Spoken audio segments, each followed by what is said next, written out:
On the choice of books, Thomas Carlyle with a life of the author. Illustration No.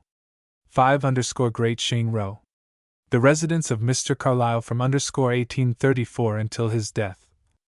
A new edition. Chatto and Windus, Piccadilly.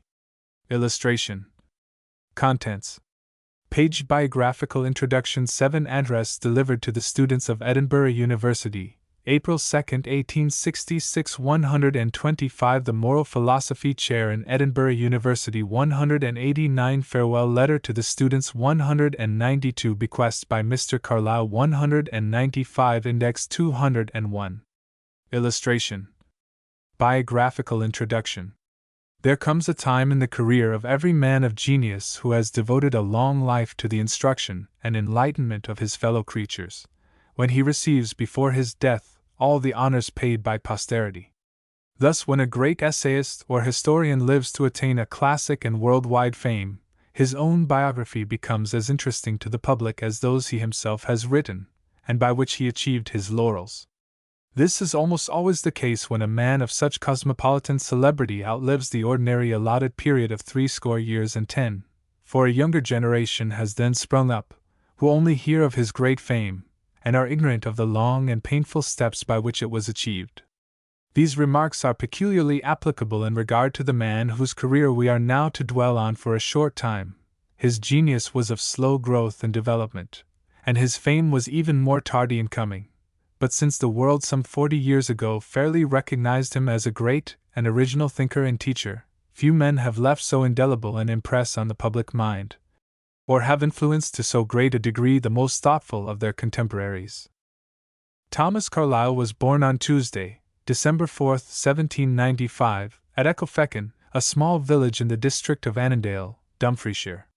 His father, a stonemason, was noted for quickness of mental perception and great energy and decision of character. His mother, as affectionate, pious, and more than ordinarily intelligent, wink with a frown, and thus accepting his own theory, that the history of a man's childhood is the description of his parents' environment.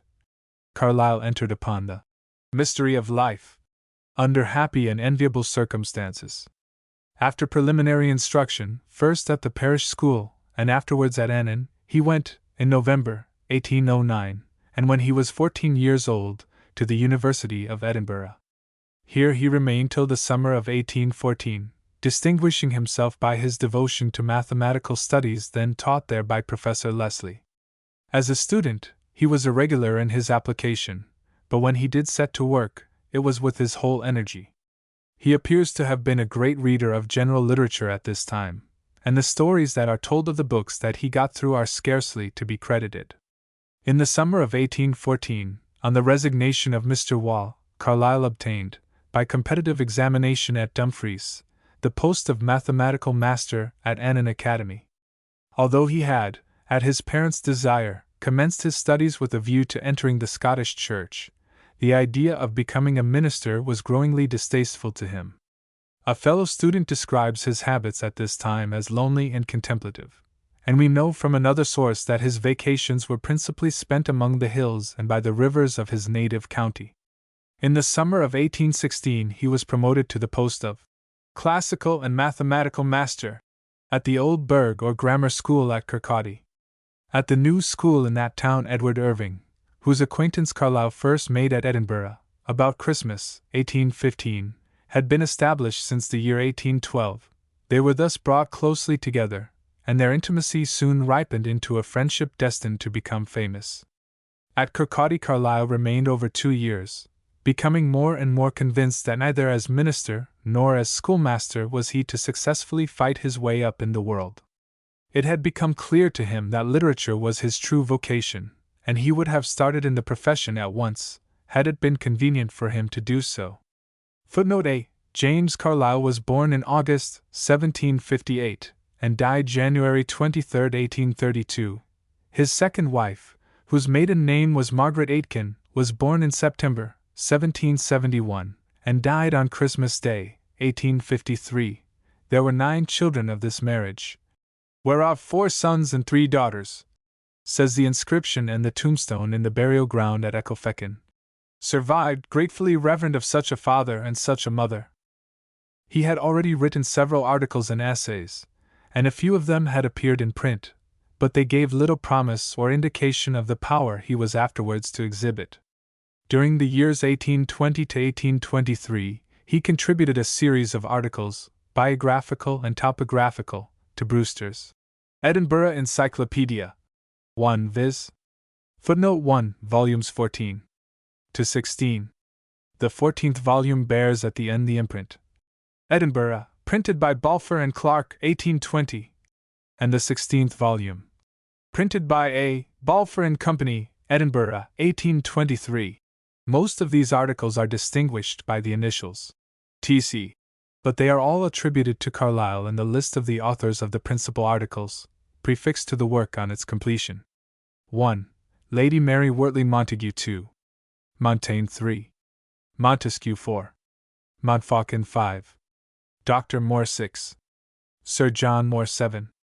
Necker 8. Nelson 9. Netherlands 10. Newfoundland 11. Norfolk 12. Northamptonshire 13. Northumberland 14. Mungo Park 15. Lord Chatham 16. William Pitt. The following is from the article on Necker. As an author, Necker displays much irregular force of imagination united with considerable perspicuity and compass of thought, though his speculations are deformed by an undue attachment to certain leading ideas, which, harmonizing with his habits of mind, had acquired an excessive preponderance in the course of his long and uncontroverted meditations. He possessed extensive knowledge, and his works bespeak a philosophical spirit, but their great and characteristic excellence proceeds from that glow of fresh and youthful admiration for everything that is amiable or august in the character of man, which, in Necker's heart, survived all the blighting vicissitudes it had passed through, combining, in a singular union, the fervor of the stripling with the experience of the sage. Footnote A. In the earliest authorship of Mr. Carlyle, says Mr. James Russell Lowell, alluding to these papers, we find some not obscure hints of the future man. The outward fashion of them is that of the period, but they are distinguished by a certain security of judgment, remarkable at any time, remarkable especially in one so young. Carlyle, in these first essays, already shows the influence of his master Goethe, the most widely receptive of critics. In a compact notice of Montaigne there is not a word as to his religious skepticism. The character is looked at purely from its human and literary sides. Here is a passage from the article on Newfoundland, interesting as containing perhaps the earliest germ of the later style. The ships intended for the fishery on the southeast coast arrive early in June. Each takes her station opposite any unoccupied part of the beach where the fish may be most conveniently cured, and retains it till the end of the season. Formerly the master who arrived first on any station was constituted fishing admiral, and had by law the power of settling disputes among the other crews. But the jurisdiction of those admirals is now happily superseded by the regular functionaries who reside on shore. Each captain directs his whole attention to the collection of his own cargo, without minding the concerns of his neighbor. Having taken down what part of the rigging is removable, they set about their laborious calling, and must pursue it zealously. Their mode of proceeding is thus described by Mr. Ansbach, a clerical person, who lived in the island several years, and has since written a meager and very confused book, which he calls a history of it. To the New Edinburgh Review, 1821-22, Carlyle also contributed 2 papers, one on Joanna Baillie's metrical legends, and one on Goethe's Faust. In the year 1822 he made a translation of Legender's Geometry, to which he prefixed an essay on proportion, and the book appeared a year or 2 afterwards under the auspices of the late Sir David Brewster. The essay on proportion remains to this day the most lucid and succinct exposition of the subject hitherto published. Footnote A. Elements of Geometry and Trigonometry, with notes. Translated from the French of A.M. Legendre. Edited by David Brewster, Doctor of Laws, with notes and additions, and an introductory chapter on proportion. Edinburgh, published by Oliver and Boyd, N.G., and W. B. Whitaker, London. 1824, pages 16, 367. Sir David Brewster's preface, in which he speaks of An Introduction on Proportion by the translator. Is dated Edinburgh, August 1, 1822. I was already, says Carlyle in his Reminiscences, getting my head a little up, translating Legender's Geometry for Brewster. I still remember a happy forenoon in which I did a fifth book, or complete doctrine of proportion, for that work, complete really and lucid, and yet one of the briefest ever known. It was begun and done that forenoon, and I have, except correcting the press next week, never seen it since. But still I feel as if it were right enough and felicitous in its kind. I only got £50 for my entire trouble in that Legendre, but it was an honest job of work, honestly done. Footnote A. Reminiscences by Thomas Carlyle, edited by James Anthony Froude. London, Longmans, Green and Company, 1881, Volume 1, pages 198 to 199. The late Professor de Morgan, an excellent authority, pronounced a high eulogium upon this essay on proportion. In 1822 Carlyle accepted the post of tutor to Charles Buller, of whose early death and honorable promise, two touching records remain to us, one in verse by Thackeray, and one in prose by Carlyle. For the next 4 years Carlyle devoted his attention almost exclusively to German literature. His Life of Schiller first appeared under the title of Schiller's Life and Writings, in the London Magazine. Part 1. October 1823. Part 2. January 1824. Part 3. July 1824. August 1824. September 1824. It was enlarged and separately published by Messrs. Taylor and Hesse, the proprietors of the magazine, in 1825. The translation of Wilhelm Meister in 1824 was the first real introduction of Goethe to the reading world of Great Britain. It appeared without the name of the translator, but its merits were too palpable to be overlooked, though some critics objected to the strong infusion of German phraseology which had been imported into the English version. This acquired idiom never left our author, even in his original works, although the Life of Schiller, written but a few months before, is almost entirely free from the peculiarity. Wilhelm Meister, in its English dress, was better received by the English reading public than by English critics. De Quincey, in one of his dyspeptic fits, fell upon the book, its author, and the translator B. and Lord Jeffrey, in the Edinburgh Review, although admitting Carlyle to be a talented person, heaped condemnation upon the work.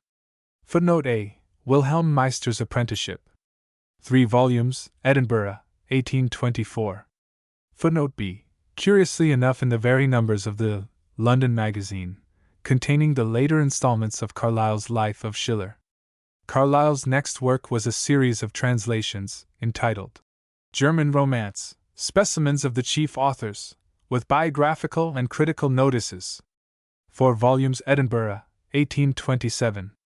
The preface and introductions are reprinted in the second volume of Carlyle's collected works. The specimens translated from Hoffmann and La Motte Fouque have not been reprinted. This, says Carlyle, in 1857, was a book of translations, not of my suggesting or desiring, but of my executing as honest journey work in defect of better.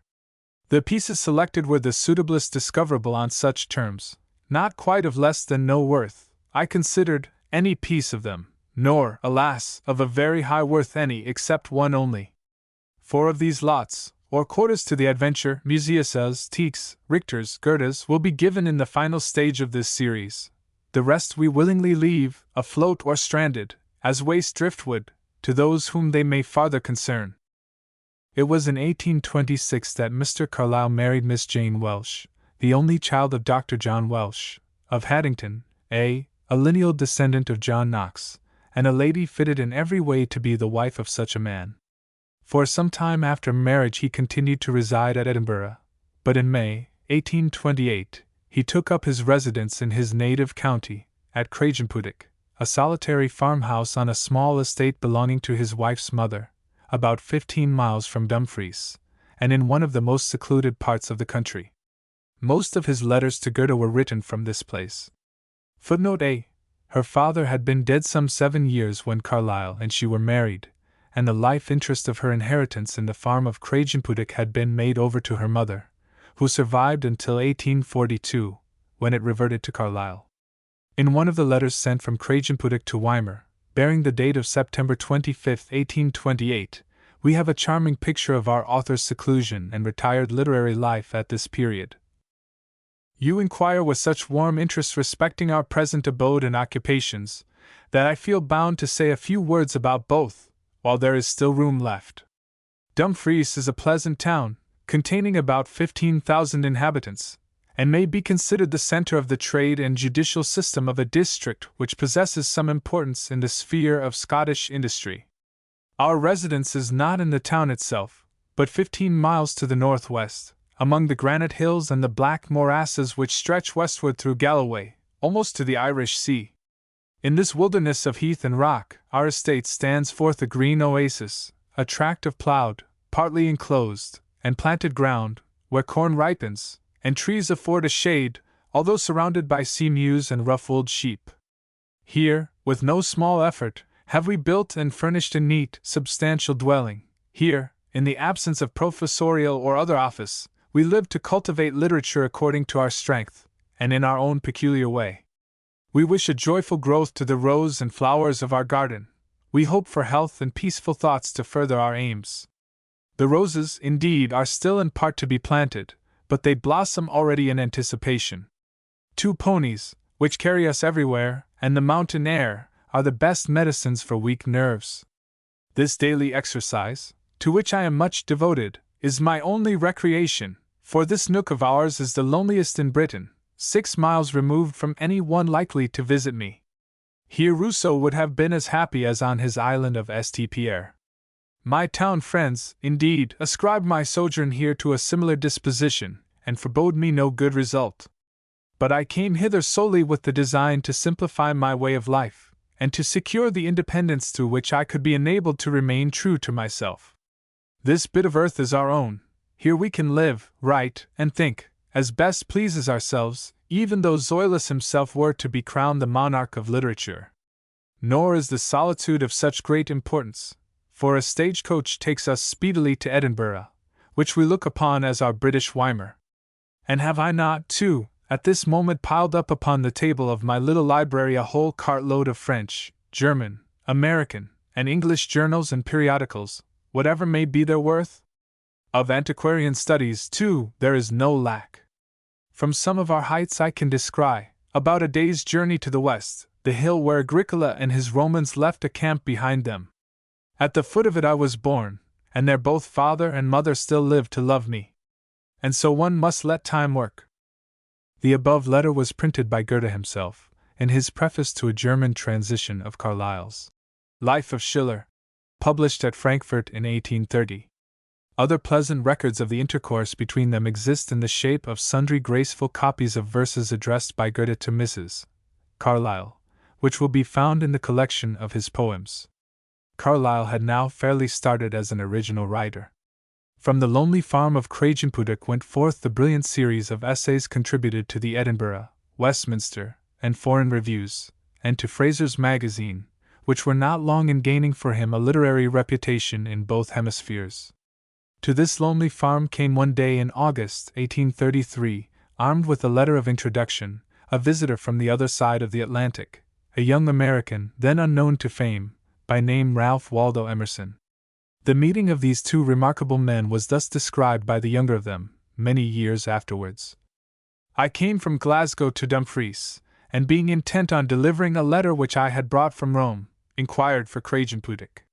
It was a farm in Nithsdale, in the parish of Dunscore, 16 miles distant. No public coach passed near it, so I took a private carriage from the inn. I found the house amid desolate heathery hills, where the lonely scholar nourished his mighty heart. Carlyle was a man from his youth, an author who did not need to hide from his readers, and as absolute a man of the world, unknown and exiled on that hill farm, as if holding on his own terms what is best in London. He was tall and gaunt, with a cliff-like brow, self-possessed, and holding his extraordinary powers of conversation in easy command, clinging to his northern accent with evident relish, full of lively anecdote, and with a streaming humor, which floated everything he looked upon. His talk, playfully exalting the familiar objects, put the companion at once into an acquaintance with his Lars and lemurs, and it was very pleasant to learn what was predestined to be a pretty mythology. Few were the objects, and lonely the man, not a person to speak to within 16 miles except the minister of Dunscore, so that books inevitably made his topics. He had names of his own for all the matters familiar to his discourse. Blackwood's was the Sand Magazine, Fraser's nearer approach to possibility of life was the Mud Magazine, a piece of road nearby that marked some failed enterprise was the grave of the last sixpence. When too much praise of any genius annoyed him, he professed hugely to admire the talent shown by his pig. He had spent much time and contrivance in confining the poor beast to one enclosure in his pen, but Pig, by great strokes of judgment, had found out how to let a board down, and had foiled him. For all that, he still thought man the most plastic little fellow in the planet, and he liked Nero's death, qualis artifex perio, better than most history. He worships a man that will manifest any truth to him.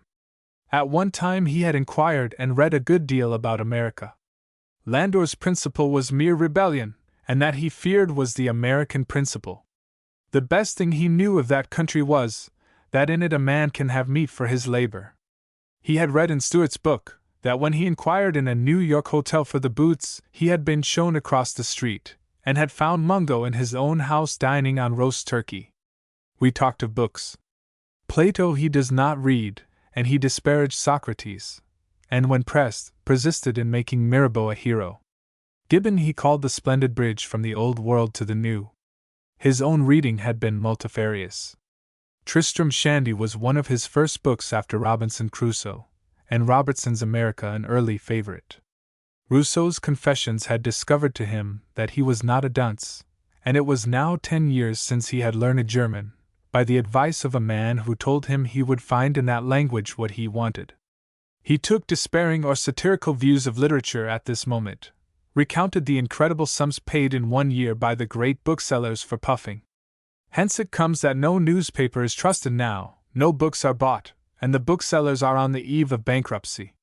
He still returned to English pauperism, the crowded country, the selfish abdication by public men of all that public persons should perform. Government should direct poor men what to do. Poor Irish folk come wandering over these moors. My dame makes it a rule to give to every son of Adam bread to eat, and supplies his wants to the next house. But here are thousands of acres which might give them all meat, and nobody to bid these poor Irish go to the moor and till it.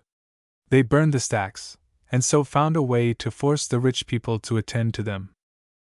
We went out to walk over long hills, and looked at Criffel, then without his cap, and down into Wordsworth's country. There we sat down, and talked of the immortality of the soul. It was not Carlyle's fault that we talked on that topic, for he had the natural disinclination of every nimble spirit to bruise itself against walls, and did not like to place himself where no step can be taken.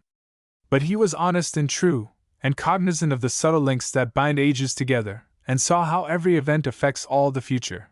Christ died on the tree that built Dunscore Kirk yonder, that brought you and me together. Time has only a relative existence. He was already turning his eyes towards London with a scholar's appreciation. London is the heart of the world, he said, wonderful only from the mass of human beings. He liked the huge machine. Each keeps its own round.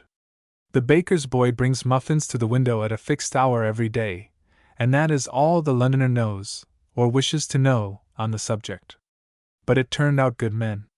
He named certain individuals, especially one man of letters, his friend, the best mind he knew, whom London had well served. A. Footnote A. English Traits. By R.W. Emerson. First visit to England.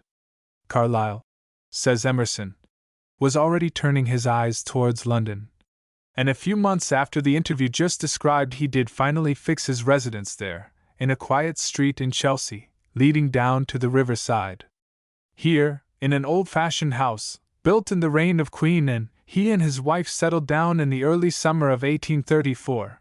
Here they continued to live together until she died, and here Carlyle afterwards lived on alone till the end of his life. With another man, of whom he now became the neighbor, Leigh Hunt, he had already formed a slight acquaintance, which soon ripened into a warm friendship and affection on both sides, in spite of their singular difference of temperament and character. It was on the 8th of February 1832, says Mr. Thornton Hunt, that the writer of the essays named characteristics received, apparently from Mr. Leigh Hunt, a volume entitled Christianism, for which he begged to express his thanks. By the 20th of February, Carlyle, then lodging in London, was inviting Leigh Hunt to tea, as the means of their first meeting, and by the 20th of November, Carlyle wrote from Dumfries, urging Leigh Hunt to come hither and see us when you want to rusticate a month. Is that forever impossible? The philosopher afterwards came to live in the next street to his correspondent, in Chelsea, and proved to be one of Leigh Hunt's kindest, most faithful, and most considerate friends. Footnote A from The Correspondence of Leigh Hunt, edited by his eldest son. London, Smith, Elder and Company, 1862. Volume 1, page 321. Mr. Horne tells a story very characteristic of both men. Soon after the publication of Heroes and Hero Worship, they were at a small party, when a conversation was started between these two concerning the heroism of man. Leigh Hunt had said something about the Islands of the Blessed, or El Dorado, or the Millennium, and was flowing on his bright and hopeful way, when Carlyle dropped some heavy tree trunk across Hunt's pleasant stream, and banked it up with philosophical doubts and objections at every interval of the speaker's joyous progress. But the unmitigated Hunt never ceased his overflowing anticipations, nor the saturnine Carlyle his infinite demurs to those finite flourishings. The listeners laughed and applauded by turns, and had now fairly pitted them against each other, as the philosopher of hopefulness and of the unhopeful. The contest continued with all that ready wit and philosophy, that mixture of pleasantry and profundity, that extensive knowledge of books and character, with their ready application in argument or illustration, and that perfect ease and good nature which distinguish both of these men. The opponents were so well matched that it was quite clear the contest would never come to an end. But the night was far advanced, and the party broke up. They all sallied forth, and leaving the close room, the candles and the arguments behind them, suddenly found themselves in presence of a most brilliant starlight night. They all looked up. Now, thought Hunt, Carlyle's done for. He can have no answer to that. There, shouted Hunt, look up there, look at that glorious harmony, that sings with infinite voices an eternal song of hope in the soul of man. Carlyle looked up. They all remained silent to hear what he would say. They began to think he was silenced at last. He was a mortal man. But out of that silence came a few low-toned words, in a broad Scotch accent. And who on earth could have anticipated what the voice said? It's a sad sight. Hunt sat down on a stone step. They all laughed, then looked very thoughtful. Had the finite measured itself with infinity, instead of surrendering itself up to the influence? Again they laughed, then bade each other good night, and betook themselves homeward with slow and serious pace. Footnote A. A New Spirit of the Age, by R. H. Home. London, 1844. Volume. Page 278. In 1840 Leigh Hunt left Chelsea, and went to live at Kensington, but Carlyle never altogether lost sight of him, and on several occasions was able to do him very serviceable acts of kindness, as, for instance, in writing certain memoranda concerning him with the view of procuring from government a small provision for Leigh Hunt's declining years, which we may as well give in this place. Memoranda concerning Mr. Leigh Hunt. 1. That Mr. Hunt is a man of the most indisputably superior worth, a man of genius in a very strict sense of that word, and in all the senses which it bears or implies, of brilliant varied gifts, of graceful fertility, of clearness, lovingness, truthfulness, of childlike open character, also of most pure and even exemplary private deportment. A man who can be other than loved only by those who have not seen him, or seen him from a distance through a false medium. 2. That, well seen into, he has done much for the world, as every man possessed of such qualities, and freely speaking them forth in the abundance of his heart for 30 years long, must needs do. How much, they that could judge best would perhaps estimate highest. 3. That, for one thing, his services in the cause of reform, as founder and long as editor of the Examiner newspaper, as poet, essayist, public teacher and always open to him, are great and evident. Few now living in this kingdom, perhaps, could boast of greater. For, that his sufferings in that same cause have also been great, legal prosecution and penalty, not dishonorable to him, nay, honorable, were the whole truth known, as it will one day be unlegal obloquy and calumny through the Tory press, perhaps a greater quantity of baseless, persevering, implacable calumny, than any other living writer has undergone. Which long course of hostility, nearly the cruelest conceivable, had it not been carried on in half, or almost total misconception, may be regarded as the beginning of his other worst distresses, and a main cause of them, down to this day. 5. That he is heavily laden with domestic burdens, more heavily than most men, and his economical resources are gone from him. For the last 12 years he has toiled continually, with passionate diligence, with the cheerfulest spirit, refusing no task, yet hardly able with all this to provide for the day that was passing over him, and now, after some 2 years of incessant effort in a new enterprise, the London Journal, that seemed of good promise, it also has suddenly broken down, and he remains in ill health, age creeping on him, without employment, means, or outlook, in a situation of the painfulest sort. Neither do his distresses, nor did they at any time, arise from wastefulness, or the like. On his own part, he is a man of humble wishes, and can live with dignity on little, but from crosses of what is called fortune, from injustice of other men, from inexperience of his own, and a guileless trustfulness of nature, the thing and things that have made him unsuccessful make him in reality more lovable, and plead for him in the minds of the candid. 6. That such a man is rare in a nation, and of high value there, not to be procured for a whole nation's revenue, or recovered when taken from us, and some £200 a year is the price which this one, whom we now have, is valued at. With that sum he were lifted above his perplexities, perhaps saved from nameless wretchedness. It is believed that, in hardly any other way could £200 abolish as much suffering, create as much benefit, to one man, and through him to many in all. Were these things set fitly before an English minister, in whom great part of England recognizes, with surprise at such a novelty, a man of insight, fidelity and decision, is it not probable or possible that he, though from a quite opposite point of view, might see them in somewhat of a similar light, and so seeing, determined to do in consequence? Ut fiat. T.C.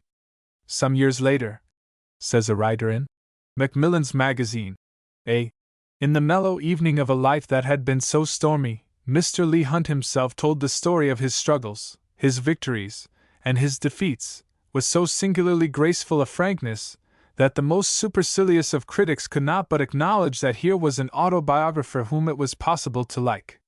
Here is Carlyle's estimate of Leigh Hunt's autobiography. Footnote A. July 1862. Chelsea, June 17, 1850. Dear Hunt, I have just finished your autobiography, which has been most pleasantly occupying all my leisure these 3 days, and you must permit me to write you a word upon it, out of the fullness of the heart, while the impulse is still fresh to thank you.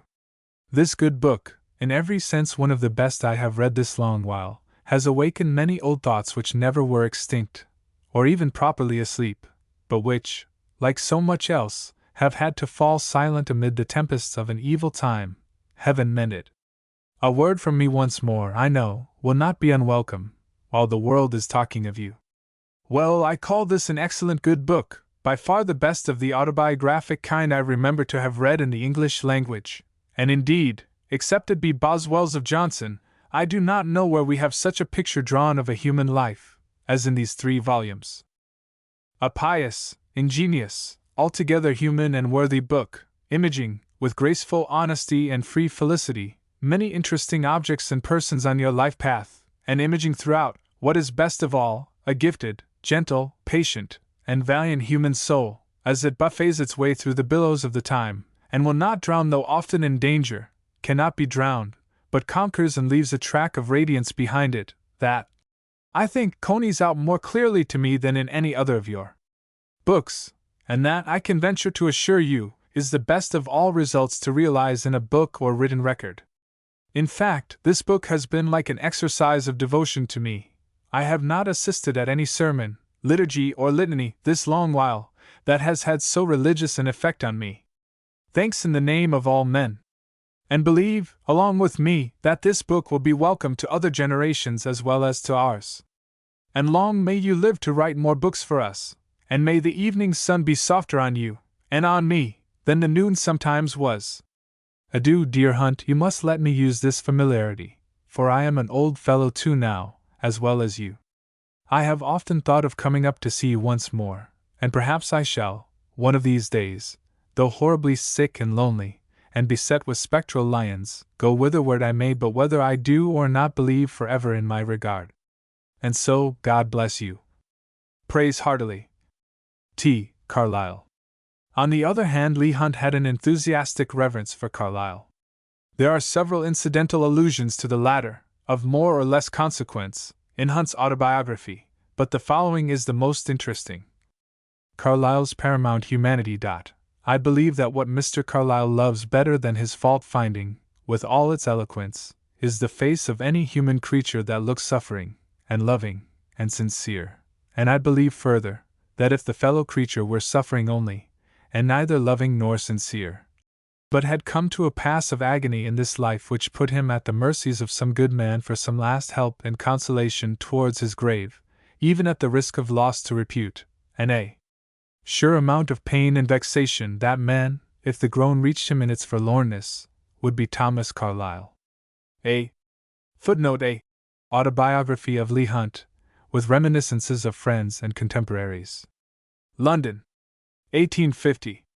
It was in Leigh Hunt's Journal, a short-lived weekly miscellany 1850 to 1851, that Carlyle's sketch, entitled 250 Years Ago, first appeared. Footnote A. 250 years ago. From a waste paper bag of T. Carlyle. Reprinted in Carlyle's Miscellanies, edition 1857. It was during his residence at Craigengpwdich that Sartor Sardis, the tailor done over, the name of an old Scotch ballad, was written, which, after being rejected by several publishers, finally made its appearance in Eraser's Magazine, 1833-34. The book, it must be confessed, might well have puzzled the critical gentlemen, the book tasters, who decide for publishers what work to print among those submitted in manuscript. It is a sort of philosophical romance, in which the author undertakes to give, in the form of a review of a German work on dress, and in a notice of the life of the writer, his own opinions upon matters and things in general.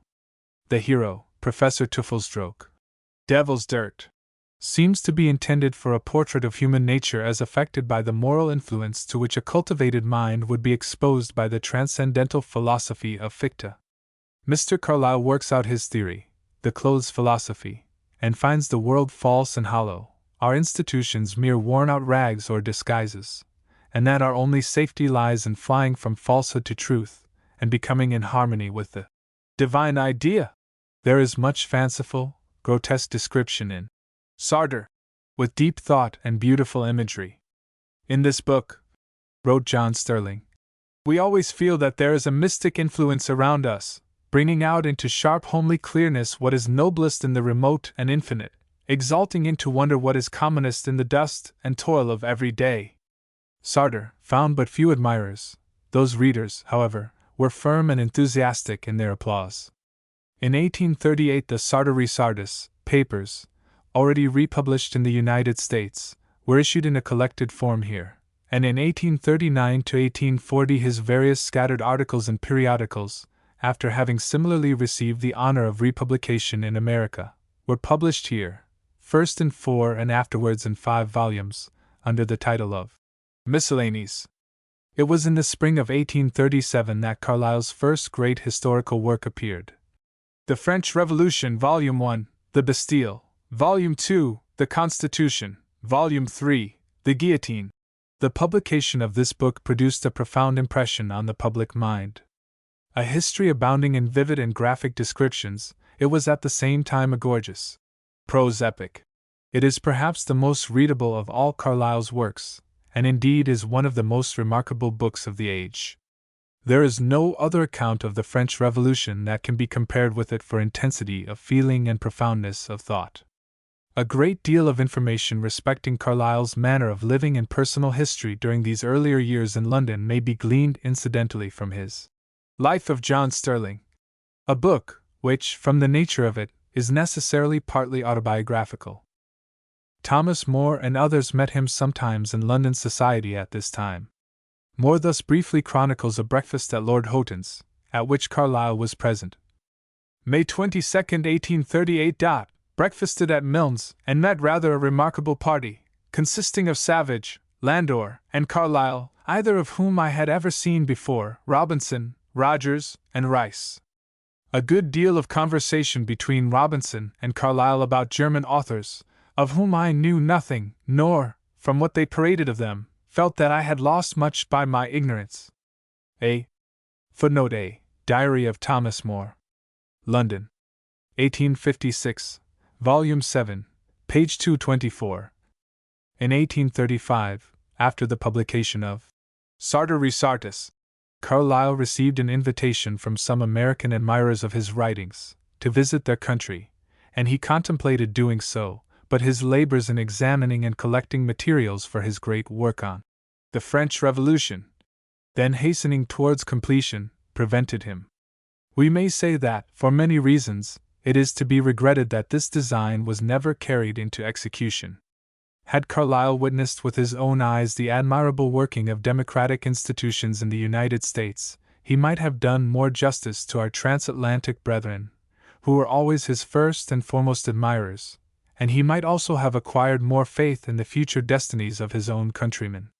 In December, 1837, Carlyle wrote a very remarkable letter to a correspondent in India, which has never been printed in his works, and which we are enabled to give here entire.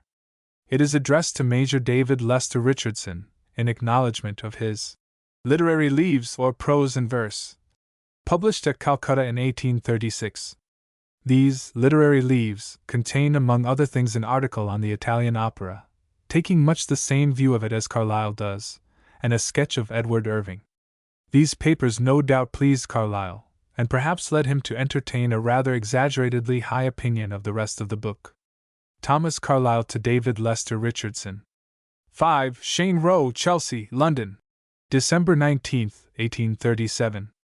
My dear Sir, your courteous gift, with the letter accompanying it, reached me only about a week ago, though dated 20th of June, almost at the opposite point of the year. Whether there has been undue delay or not is unknown to me, but at any rate on my side there ought to be no delay. I have read your volume, what little of it was known to me before, and the much that was not known, I can say, with true pleasure. It is written, as few volumes in these days are, with fidelity, with successful care, with insight and conviction as to matter, with clearness and graceful precision as to manner. In a word, it is the impress of a mind stored with elegant accomplishments, gifted with an eye to see, and a heart to understand, a welcome, altogether recommendable book. More than once I have said to myself and others, how many parlor firesides are there this winter in England, at which this volume, could one give credible announcement of its quality, would be right pleasant company? There are very many, could one give the announcement, but no such announcement can be given, therefore the parlor firesides must even put up with, or what other stuff chance shovels in their way, and read, though with malediction all the time. It is a great pity, but no man can help it. We are now arrived seemingly pretty near the point when all criticism and proclamation in matters literary has degenerated into an inane jargon, incredible, unintelligible, inarticulate as the cawing of choughs and rooks, and many things in that as in other provinces, are in a state of painful and rapid transition. A good book has no way of recommending itself except slowly and as it were accidentally from hand to hand. The man that wrote it must abide his time. He needs, as indeed all men do, the faith that this world is built not on falsehood and jargon but on truth and reason, that no good thing done by any creature of God was, is, or ever can be lost, but will verily do the service appointed for it, and be found among the general sum total and all of things after long times, nay after all time, and through eternity itself. Let him cast his bread upon the waters, therefore, cheerful of heart, he will find it after many days. I know not why I write all this to you, it comes very spontaneously from me. Let it be your satisfaction, the highest a man can have in this world, that the talent entrusted to you did not lie useless, but was turned to account, and proved itself to be a talent, and the publishing world can receive it altogether according to their own pleasure, raise it high on the housetops, or trample it low into the street kennels. That is not the question at all. The thing remains precisely what it was after never such raising and never such depressing and trampling. There is no change whatever in it. I bid you go on, and prosper. One thing grieves me, the tone of sadness, I might say of settled melancholy that runs through all your utterances of yourself. It is not right, it is wrong, and yet how shall I reprove you? If you knew me, you would triumphantly for any spiritual endowment bestowed on a man, that it is accompanied, or one might say preceded as the first origin of it, always by a delicacy of organization which in a world like ours is sure to have itself manifoldly afflicted, tormented, darkened down into sorrow and disease. You feel yourself an exile in the East, but in the West too it is exile. I know not where under the sun it is not exile. Here in the fog Babylon, amid mud and smoke, in the infinite din of vociferous platitude, and quack out bellowing quack, with truth and pity on all hands ground under the wheels, can one call it a home, or a world? It is a waste chaos, where we have to swim painfully for our life. The utmost a man can do is to swim there like a man, and hold his peace. For this seems to me a great truth, in any exile or chaos whatsoever, that sorrow was not given us for sorrow's sake, but always and infallibly as a lesson to us from which we are to learn somewhat, and which, the somewhat once learned, ceases to be sorrow. I do believe this, and study in general to consume my own smoke, not indeed without very ugly outpuffs at times. Alan Cunningham is the best. He tells me that always as one grows older, one grows happier, a thing also which I really can believe. But as for you, my dear sir, you have other work to do in the East than grieve. Are there not beautiful things there, glorious things, wanting only an eye to note them, a hand to record them? If I had the command over you, I would say, read Paul et Virginie, then read the Chaumiere Indienne, gird yourself together for a right effort, and go and do likewise or better. I mean what I say. The East has its own phases, there are things there which the West yet knows not of, and one heaven covers both. He that has an eye let him look. Footnote A. There seems to be some omission or slip of the pen here. I hope you forgive me the style I have got into. It seems to me on reading your book as if we had been long acquainted in some measure, as if one might speak to you right from the heart. I hope we shall meet some day or other. I send you my constant respect and good wishes, and am and remain yours very truly always, T. Carlyle. Carlyle first appeared as a lecturer in 1837. His first course was on German literature, at Willis's Rooms, a series of 6 lectures, of which the first was thus noticed in the Spectator of Saturday, May 6, 1837, A. Footnote A. Facsimiled in The Autographic Mirror, July, 1865. Mr. Thomas Carlyle's Lectures. Mr. Carlyle delivered the first of a course of lectures on German literature, at Willis's Rooms, on Tuesday, to a very crowded and yet a select audience of both sexes. Mr. Carlyle may be deficient in the mere mechanism of oratory, but this minor defect is far more than counterbalanced by his perfect mastery of his subject, the originality of his manner, the perspicuity of his language, his simple but genuine eloquence, and his vigorous grasp of a large and difficult question. No person of taste or judgment could hear him without feeling that the lecturer is a man of genius, deeply imbued with his great argument. This course of lectures, says a writer already quoted, was well attended by the fashionables of the West End, and though they saw in his manner something exceedingly awkward, they could not fail to discern in his matter the impress of a mind of great originality and superior gifts. A. Footnote A. James Grant. Portraits of Public Characters. London. 1841, Volume 2, page 152. The following year he delivered a second course on the history of literature, or the successive periods of European culture, at the Literary Institution in Edward Street, Portman Square. The Revolutions of Modern Europe was the title given to the third course, delivered 12 months later. The fourth and last series, of 6 lectures, is the best remembered, Heroes and Hero Worship. This course alone was published, and it became more immediately popular than any of the works which had preceded it. Concerning these lectures, Leigh Hunt remarked that it seemed as if some Puritan had come to life again, liberalized by German philosophy and his own intense reflections and experience. Another critic, a Scotch writer, could see nothing but wild impracticability in them, and exclaimed, "Can any living man point to a single practical passage in any of these lectures?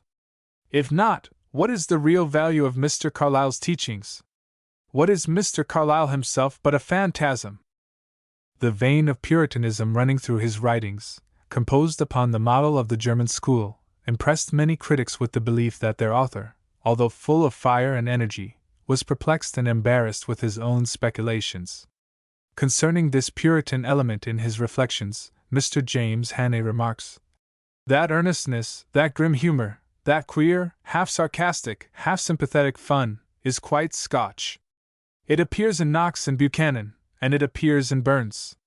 I was not surprised when a schoolfellow of Carlyle's told me that his favorite poem was, When a Boy, Death and Dr. Hornbook, and if I were asked to explain this originality, I should say that he was a Covenanter coming in the wake of the 18th century and the transcendental philosophy. He has gone into the hills against shams, as they did against prelacy, Erastianism, and so forth. But he lives in a quieter age, and in a literary position. So he can give play to the humor which existed in them as well, and he overflows with a range of reading and speculation to which they were necessarily strangers." Chartism, published in 1839, and which, to use the words of a critic of the time, was the publication in which he first broke ground on the condition of England question, appeared a short time before the lectures on heroes and hero worship were delivered. If we remember rightly, Mr. Carlyle gave forth those grand utterances, extemporaneously and without an abstract, notes, or a reminder of any kind, utterances not beautiful to the flunkey mind, or valet soul, occupied mainly with the fold of the hero's necktie, and the cut of his coat. Flunkeydom, by one of its mouthpieces, thus speaks of them. Perhaps his course for the present year, which was on hero worship, was better attended than any previous one. Some of those who were present estimated the average attendance at 300. They chiefly consisted of persons of rank and wealth, as the number of carriages which each day waited the conclusion of the lecture to receive Mr. Carlyle's auditors, and to carry them to their homes, conclusively testified. The locality of Mr. Carlyle's lectures has, I believe, varied every year. The Hanover Rooms, Willis's Rooms, and a place in the north of London, the name of which I forget, have severally been chosen as the place whence to give utterance to his profound and original trains of thought. A few words will be expected here as to Mr. Carlyle's manner as a lecturer. In so far as his mere manner is concerned, I can scarcely bestow on him a word of commendation. There is something in his manner which, if I may use a rather quaint term, must seem very uncouth to London audiences of the most respectable class, accustomed as they are to the polished deportment, which is usually exhibited in Willis's or the Hanover Rooms.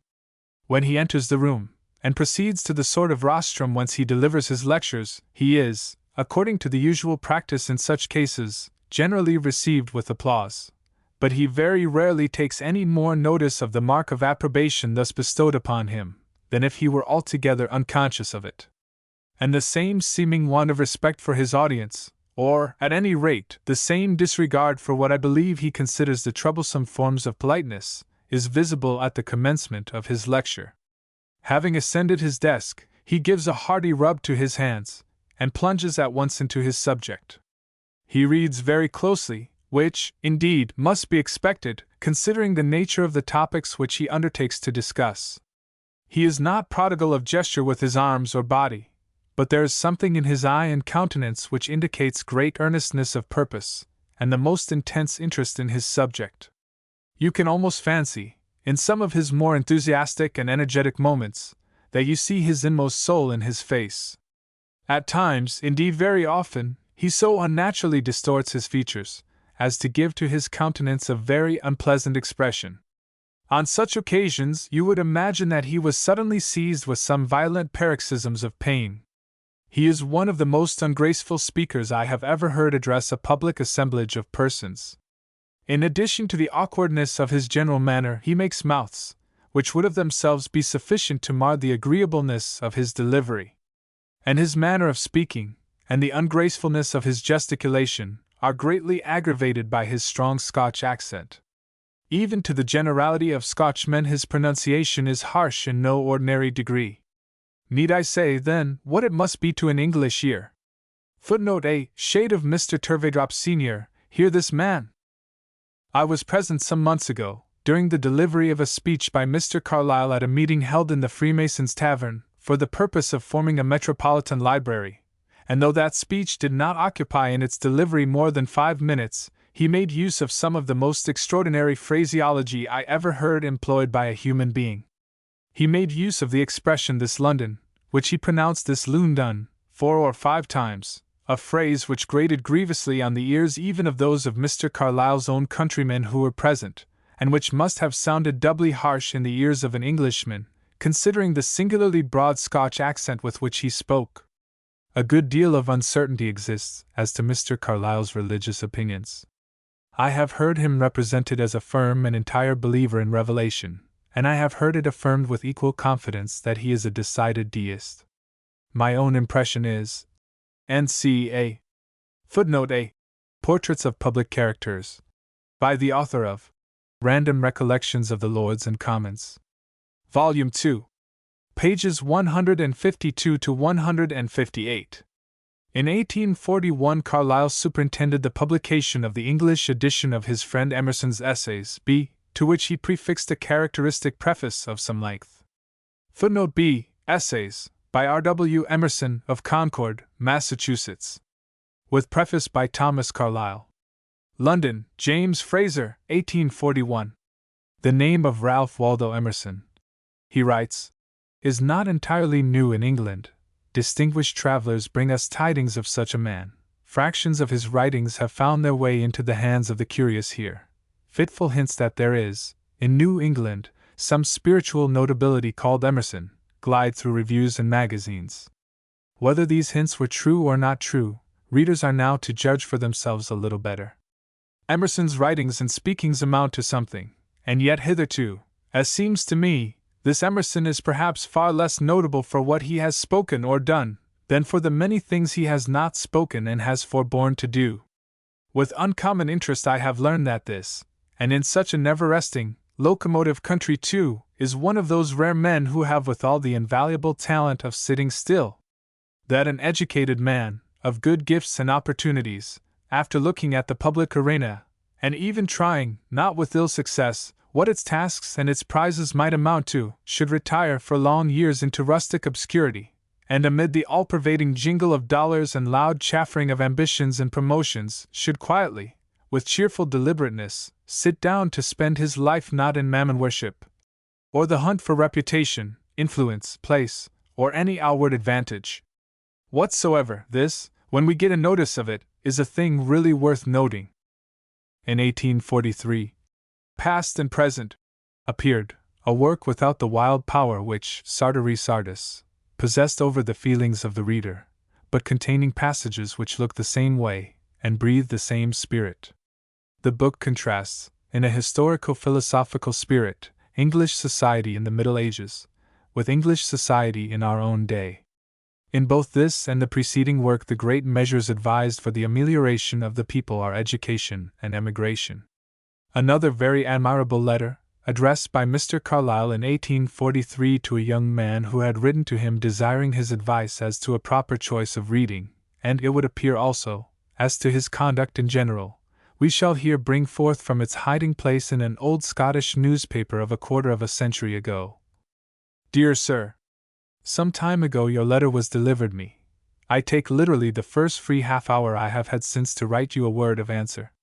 It would give me true satisfaction could any advice of mine contribute to forward you in your honorable course of self-improvement, but a long experience has taught me that advice can profit but little, that there is a good reason why advice is so seldom followed. This reason, namely, that it is so seldom, and can almost never be, rightly given.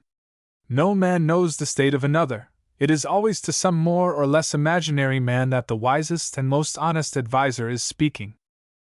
As to the books which you, whom I know so little of, should read, there is hardly anything definite that can be said. For one thing, you may be strenuously advised to keep reading. Any good book, any book that is wiser than yourself, will teach you something, a great many things, indirectly and directly, if your mind be open to learn. This old counsel of Johnson's is also good, and universally applicable. Read the book you do honestly feel a wish and curiosity to read. The very wish and curiosity indicates that you, then and there, are the person likely to get good of it. Our wishes are presentiments of our capabilities. That is a noble saying, of deep encouragement to all true men, applicable to our wishes and efforts in regard to reading as to other things. Among all the objects that look wonderful or beautiful to you, follow with fresh hope the one which looks wonderfulest, beautifulest. You will gradually find, by various trials, which trials see that you make honest, manful ones, not silly, short, fitful ones, what is for you the wonderfulest, beautifulest, what is your true element and province, and be able to profit by that. True desire, the monition of nature, is much to be attended to. But here, also, you are to discriminate carefully between true desire and false. The medical men tell us we should eat what we truly have an appetite for, but what we only falsely have an appetite for we should resolutely avoid.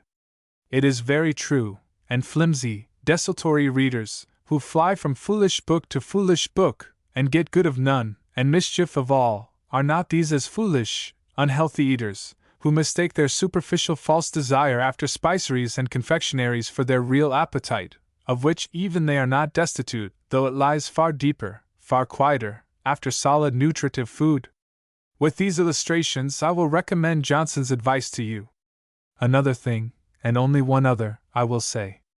All books are properly the record of the history of past men, what thoughts past men had in them, what actions past men did. The summary of all books whatsoever lies there. It is on this ground that the class of books specifically named history can be safely recommended as the basis of all study of books, the preliminary to all right and full understanding of anything we can expect to find in books. Past history, and especially the past history of one's own native country, everybody may be advised to begin with that. Let him study that faithfully, innumerable inquiries will branch out from it. He has a broad beaten highway, from which all the country is more or less visible. There traveling, let him choose where he will dwell. Neither let mistakes and wrong directions, of which every man, in his studies and elsewhere, falls into many, discourage you. There is precious instruction to be got by finding that we are wrong. Let a man try faithfully, manfully, to be right, he will grow daily more and more right. It is, at bottom, the condition which all men have to cultivate themselves. Our very walking is an incessant falling, a falling and a catching of ourselves before we come actually to the pavement. It is emblematic of all things a man does. In conclusion, I will remind you that it is not by books alone, or by books chiefly, that a man becomes in all points a man. Study to do faithfully whatsoever thing in your actual situation, there and now, you find either expressly or tacitly laid to your charge. That is your post. Stand in it like a true soldier. Silently devour the many chagrins of it, as all human situations have many, and see you aim not to quit it without doing all that it, at least, required of you. A man perfects himself by work much more than by reading. They are a growing kind of men that can wisely combine the two things, wisely, valiantly, can do what is laid to their hand in their present sphere, and prepare themselves withal for doing other wider things, if such lie before them. With many good wishes and encouragements I remain, yours sincerely, Thomas Carlyle. Chelsea, March 13, 1843. The publication of Past and Present elicited a paper on the genius and tendency of the writings of Thomas Carlyle from Mazzini, which appeared in the British and Foreign Review of October, 1843. It is a candid and thoughtful piece of criticism, in which the writer, while striving to do justice to Carlyle's genius, protests strongly and uncompromisingly against the tendency of his teaching. Footnote A, reprinted in the Life and Writings of Joseph Mazzini. London, 1867. Volume 4. Pages 56 to 144. Some months afterwards, when the House of Commons was occupied with the illegal opening of Mazzini's letters, Carlyle spontaneously stepped forward and paid the following tribute to his character. To the editor of the Times. Sir, in your observations in yesterday's Times on the late disgraceful affair of Mr. Mazzini's letters and the Secretary of State, you mention that Mr. Mazzini is entirely unknown to you, entirely indifferent to you, and add, very justly, that if he were the most contemptible of mankind, it would not affect your argument on the subject. Footnote A. Mr. Mazzini's character and habits and society are nothing to the point, unless connected with some certain or probable evidence of evil intentions or treasonable plots. We know nothing, and care nothing about him. He may be the most worthless and the most vicious creature in the world, but this is no reason of itself why his letters should be detained and opened. Leading article, June 17, 1844. It may tend to throw farther light on this matter if I now certify you, which I in some sort feel called upon to do, that Mr. Mazzini is not unknown to various competent persons in this country, and that he is very far indeed from being contemptible, none farther, or very few of living men. I have had the honor to know Mr. Mazzini for a series of years, and whatever I may think of his practical insight and skill in worldly affairs, I can with great freedom testify to all men that he, if I have ever seen one such, is a man of genius and virtue, a man of sterling veracity, humanity, and nobleness of mind, one of those rare men, numerable unfortunately but as units in this world, who are worthy to be called martyr souls, who, in silence, piously in their daily life, understand and practice what is meant by that. Of Italian democracies and young Italy's sorrows, of extraneous Austrian emperors in Milan, or poor old chimerical popes in Bologna, I know nothing, and desire to know nothing, but this other thing I do know, and can here declare publicly to be a fact, which fact all of us that have occasion to comment on Mr. Mazzini and his affairs may do well to take along with us, as a thing leading towards new clearness, and not towards new additional darkness, regarding him and them. Whether the extraneous Austrian emperor and miserable old chimera of a pope shall maintain themselves in Italy, or be obliged to decamp from Italy, is not a question in the least vital to Englishmen.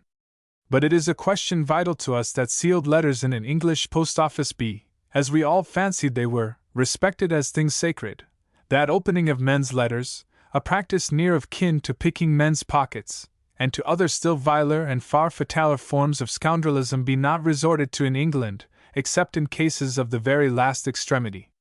When some new gunpowder plot may be in the wind, some double-dyed high treason, or imminent national wreck not avoidable otherwise, then let us open letters, not till then.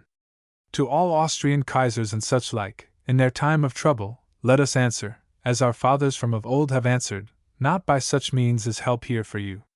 Such means, allied to picking of pockets and viler forms of scoundrelism, are not permitted in this country for your behoof. The Right Hon. Secretary does himself detest such, and even is afraid to employ them. He dare not, it would be dangerous for him. All British men that might chance to come in view of such a transaction, would incline to spurn it, and trample on it, and indignantly ask him what he meant by it. I am, sir, your obedient servant, Thomas Carlyle, A. Chelsea, June 18th. Footnote A. From the Times, Wednesday, June 19, 1844. The autumn of this year was saddened for Carlyle by the loss of the dear friend whose biography he afterwards wrote.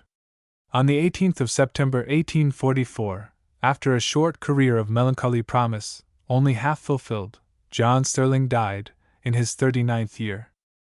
The next work that appeared from Carlyle's pen, a special service to history, and to the memory of one of England's greatest men, was Oliver Cromwell's Letters and Speeches, with elucidations and a connecting narrative. 2 volumes, published in 1845. If there were any doubt remaining after the publication of the French Revolution, what position our author might occupy amongst the historians of the age, it was fully removed on the appearance of Cromwell's Letters. The work obtained a great and an immediate popularity, and though bulky and expensive, a very large impression was quickly sold. These speeches and letters of Cromwell, the spelling and punctuation corrected, and a few words added here and there for clearness' sake, and to accommodate them to the language and style in use now, were first made intelligible and effective by Mr. Carlyle. The authentic utterances of the man Oliver himself. He says, "I have gathered them from far and near, fished them up from the foul Lethean quagmires where they lay buried. I have washed, or endeavored to wash them clean from foreign stupidities, such a job of buckwashing as I do not long to repeat, and the world shall now see them in their own shape." The work was at once republished in America, and 2 editions were called for here within the year. While engaged on this work, Carlyle went down to Rugby by express invitation, on Friday, May 13, 1842, and on the following day explored the field of Naseby, in company with Dr. Arnold. The meeting of 2 such remarkable men, only 6 weeks before the death of the latter, has in it something solemn and touching, and unusually interesting. Carlyle left the schoolhouse, expressing the hope that it might long continue to be what was to him one of the rarest sights in the world, a temple of industrious peace. Arnold, who, with the deep sympathy arising from kindred nobility of soul, had long cherished a high reverence for Carlyle, was very proud of having received such a guest under his roof, and during those few last weeks of life was wont to be in high spirits, talking with his several guests, and describing with much interest his recent visit to Naseby with Carlyle. Its position on some of the highest tableland in England, the streams falling on the one side into the Atlantic, on the other into the German Ocean, far away, too, from any town, Market Harborough, the nearest, into which the Cavaliers were chased late in the long summer evening on the 14th of June. Perhaps the most graphic description of Carlyle's manner and conversation ever published is contained in the following passage from a letter addressed to Emerson by an accomplished American, Margaret Fuller, who visited England in the autumn of 1846, and whose strange, beautiful history and tragical death on her homeward voyage are known to most readers. The letter is dated Paris, November 16, 1846. "Of the people I saw in London, you will wish me to speak first of the Carlyles. Mr. C. came to see me at once, and appointed an evening to be passed at their house. That first time, I was delighted with him. He was in a very sweet humor, full of wit and pathos, without being overbearing or oppressive. I was quite carried away with the rich flow of his discourse, and the hearty, noble earnestness of his personal being brought back the charm which once was upon his writing, before I wearied of it. I admired his Scotch, his way of singing his great full sentences, so that each one was like the stanza of a narrative ballad. He let me talk now and then, enough to free my lungs and change my position, so that I did not get tired. That evening, he talked of the present state of things in England, giving light, witty sketches of the men of the day, fanatics and others, and some sweet, homely stories he told of things he had known of the Scotch peasantry. Of you he spoke with hearty kindness, and he told, with beautiful feeling, a story of some poor farmer, or artisan in the country, who on Sunday lays aside the cark and care of that dirty English world, and sits reading the essays, and looking upon the sea. I left him that night, intending to go out very often to their house. I assure you there never was anything so witty as Carlyle's description of. It was enough to kill one with laughing. I, on my side, contributed a story to his fund of anecdote on this subject, and it was fully appreciated. Carlyle is worth 1,000 of you for that.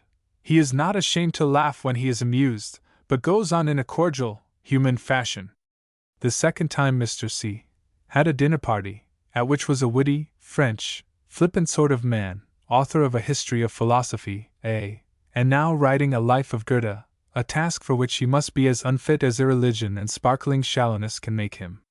But he told stories admirably, and was allowed sometimes to interrupt Carlyle a little, of which one was glad, for that night he was in his more acrid mood, and though much more brilliant than on the former evening, grew wearisome to me, who disclaimed and rejected almost everything he said. *A. George Henry Lewis. For a couple of hours he was talking about poetry, and the whole harangue was one eloquent proclamation of the defects in his own mind. Tennyson wrote in verse because the schoolmasters had taught him that it was great to do so, and had thus, unfortunately, been turned from the true path for a man. Burns had, in like manner, been turned from his vocation. Shakespeare had not had the good sense to see that it would have been better to write straight on in prose, and such nonsense, which, though amusing enough at first, he ran to death after a while. The most amusing part is always when he comes back to some refrain, as in the French Revolution of the Sea Green. In this instance, it was Petrarch and Laura, the last word pronounced with his ineffable sarcasm of drawl. Although he said this over 50 times, I could not help laughing when Laura would come. Carlyle running his chin out when he spoke it, and his eyes glancing till they looked like the eyes and beak of a bird of prey. Poor Laura! Luckily for her that her poet had already got her safely canonized beyond the reach of this Teufelsdrock vulture. The worst of hearing Carlyle is that you cannot interrupt him. I understand the habit and power of haranguing have increased very much upon him, so that you are a perfect prisoner when he has once got hold of you. To interrupt him is a physical impossibility. If you get a chance to remonstrate for a moment, he raises his voice and bears you down. True, he does you no injustice, and with his admirable penetration, sees the disclaimer in your mind, so that you are not morally delinquent, but it is not pleasant to be unable to utter it.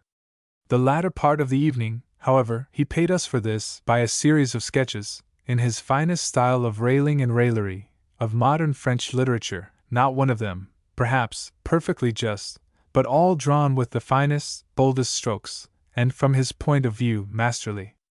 All were depreciating, except that of Berenger. Of him he spoke with perfect justice, because with hearty sympathy.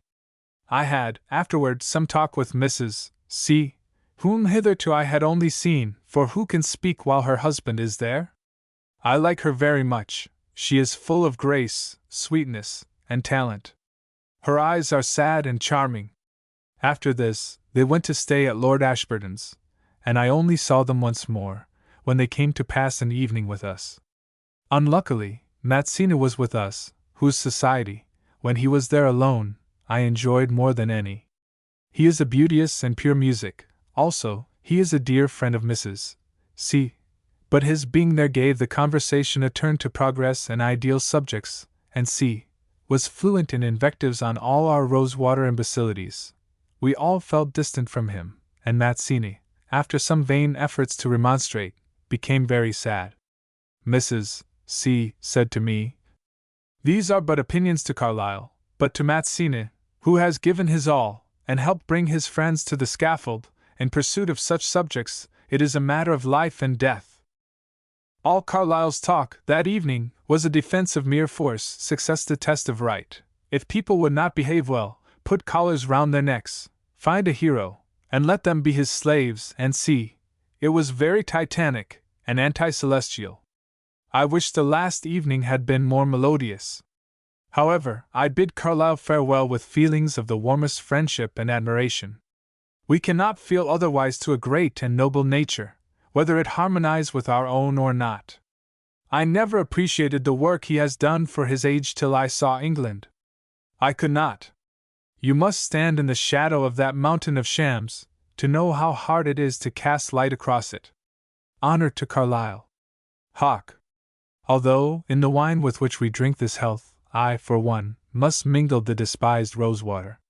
And now, having to your eye shown the defects of my own mind, in the sketch of another, I will pass on more lowly, more willing to be imperfect, since fate permits such noble creatures, after all, to be only this or that. It is much if one is not only a crow or magpie. Carlyle is only a lion. Sometime we may, all in full, be intelligent and humanely fair. December, 1846. Accustomed to the infinite wit and exuberant richness of his writings, his talk is still an amazement and a splendor scarcely to be faced with steady eyes. He does not converse, only harangues. It is the usual misfortune of such marked men, happily not one invariable or inevitable, that they cannot allow other minds room to breathe, and show themselves in their atmosphere, and thus miss the refreshment and instruction which the greatest never cease to need from the experience of the humblest. Carlyle allows no one a chance, but bears down all opposition, not only by his wit and onset of words, resistless in their sharpness as so many bayonets, but by actual physical superiority, raising his voice, and rushing on his opponent with a torrent of sound. This is not in the least from unwillingness to allow freedom to others. On the contrary, no man would more enjoy a manly resistance to his thought. But it is the impulse of a mind accustomed to follow out its own impulse, as the hawk its prey, and which knows not how to stop in the chase. Carlyle, indeed, is arrogant and overbearing, but in his arrogance there is no littleness, no self-love. It is the heroic arrogance of some old Scandinavian conqueror. It is his nature, and the untamable impulse that has given him power to crush the dragons. You do not love him, perhaps, nor revere, and perhaps, also, he would only laugh at you if you did, but you like him heartily, and like to see him the powerful smith, the Siegfried, melting all the old iron in his furnace till it glows to a sunset red, and burns you, if you senselessly go too near. He seems, to me, quite isolated, lonely as the desert, yet never was a man more fitted to prize a man, could he find one to match his mood. He finds them, but only in the past. He sings rather than talks. He pours upon you a kind of satirical, heroical, critical poem, with regular cadences, and generally catching up, near the beginning, some singular epithet, which serves as a refrain when his song is full, or with which, as with a knitting needle, he catches up the stitches, if he has chanced, now and then, to let fall a row. For the higher kinds of poetry he has no sense, and his talk on that subject is delightfully and gorgeously absurd.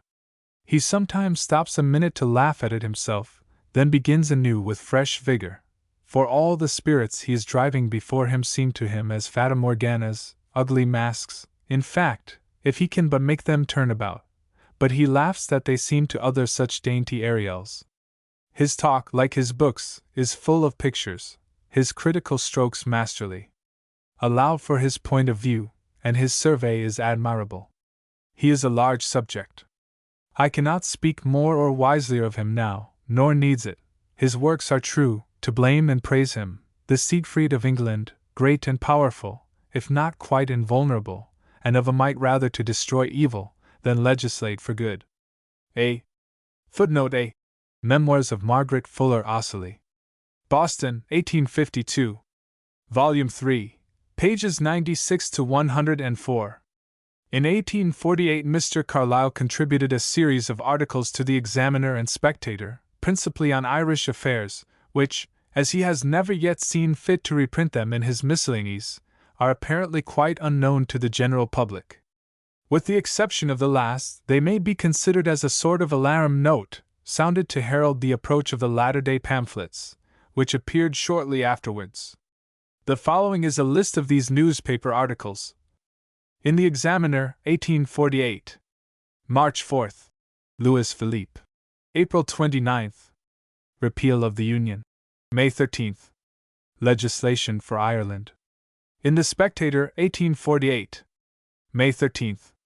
Ireland and the British Chief Governor. Irish regiments of the new era. In the Examiner, 1848. December 2nd. Death of Charles Buller. The last named paper, a tribute to the memory of his old pupil, we shall give entire.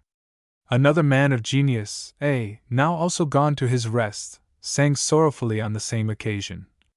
Footnote A. W. M. Thackeray. Who knows the inscrutable design? Blessed be he who took and gave.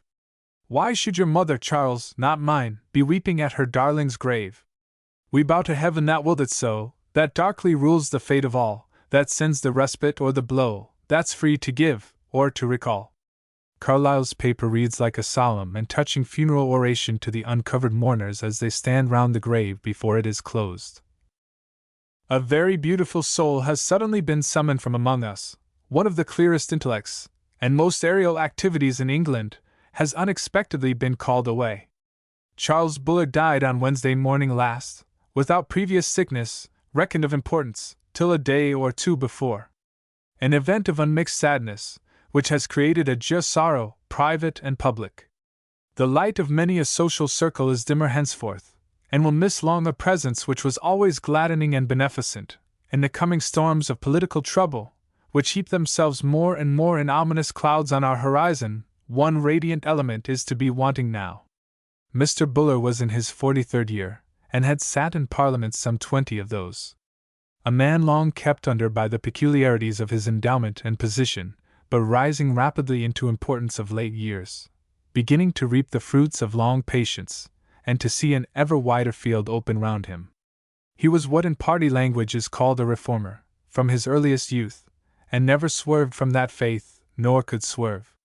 His luminous, sincere intellect laid bare to him in all its abject incoherency the thing that was untrue, which thenceforth became for him a thing that was not tenable, that it was perilous and scandalous to attempt maintaining.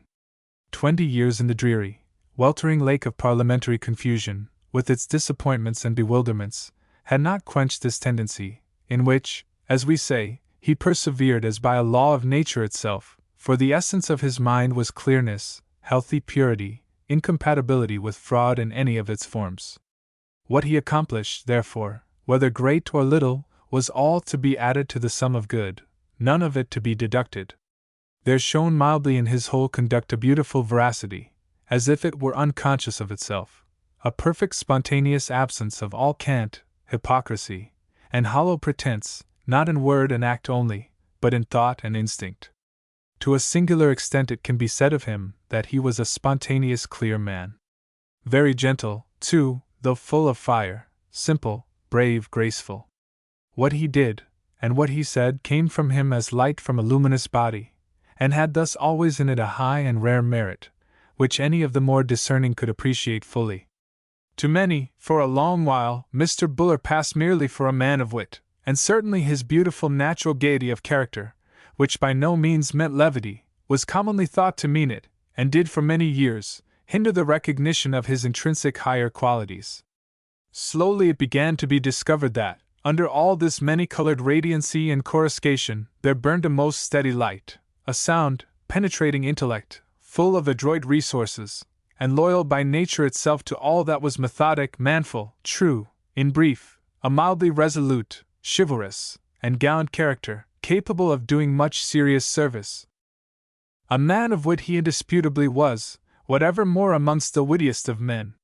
His speech, and manner of being, played everywhere like soft brilliancy of lambent fire round the common objects of the hour, and was, beyond all others that English society could show, entitled to the name of excellent, for it was spontaneous, like all else in him, genuine, humane, the glittering play of the soul of a real man.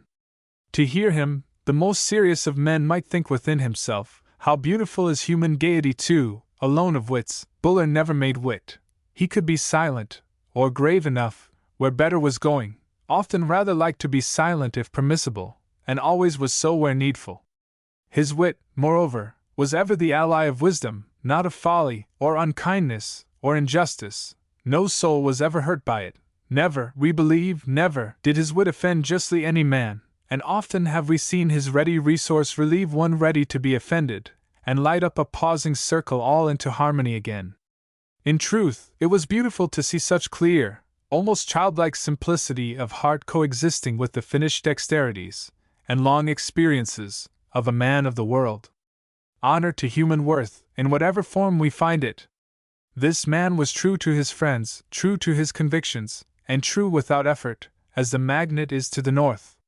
He was ever found on the right side, helpful to it, not obstructive of it, in all he attempted or performed.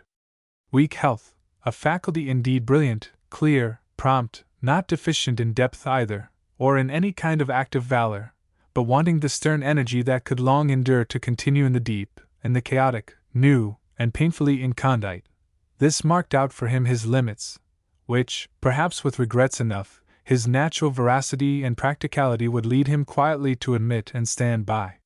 He was not the man to grapple, in its dark and deadly dens, with the Lernean coil of social hydras, perhaps not under any circumstances, but he did, unassisted, what he could, faithfully himself did something, nay, something truly considerable, and in his patience with the much that by him and his strength could not be done, let us grant there was something of beautiful too. Properly, indeed, his career as a public man was but beginning.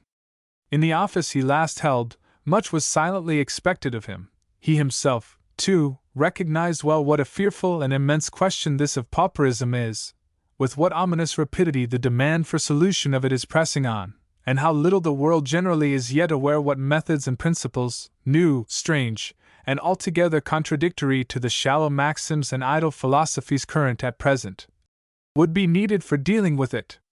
This task he perhaps contemplated with apprehension, but he is not now to be tried with this, or with any task more.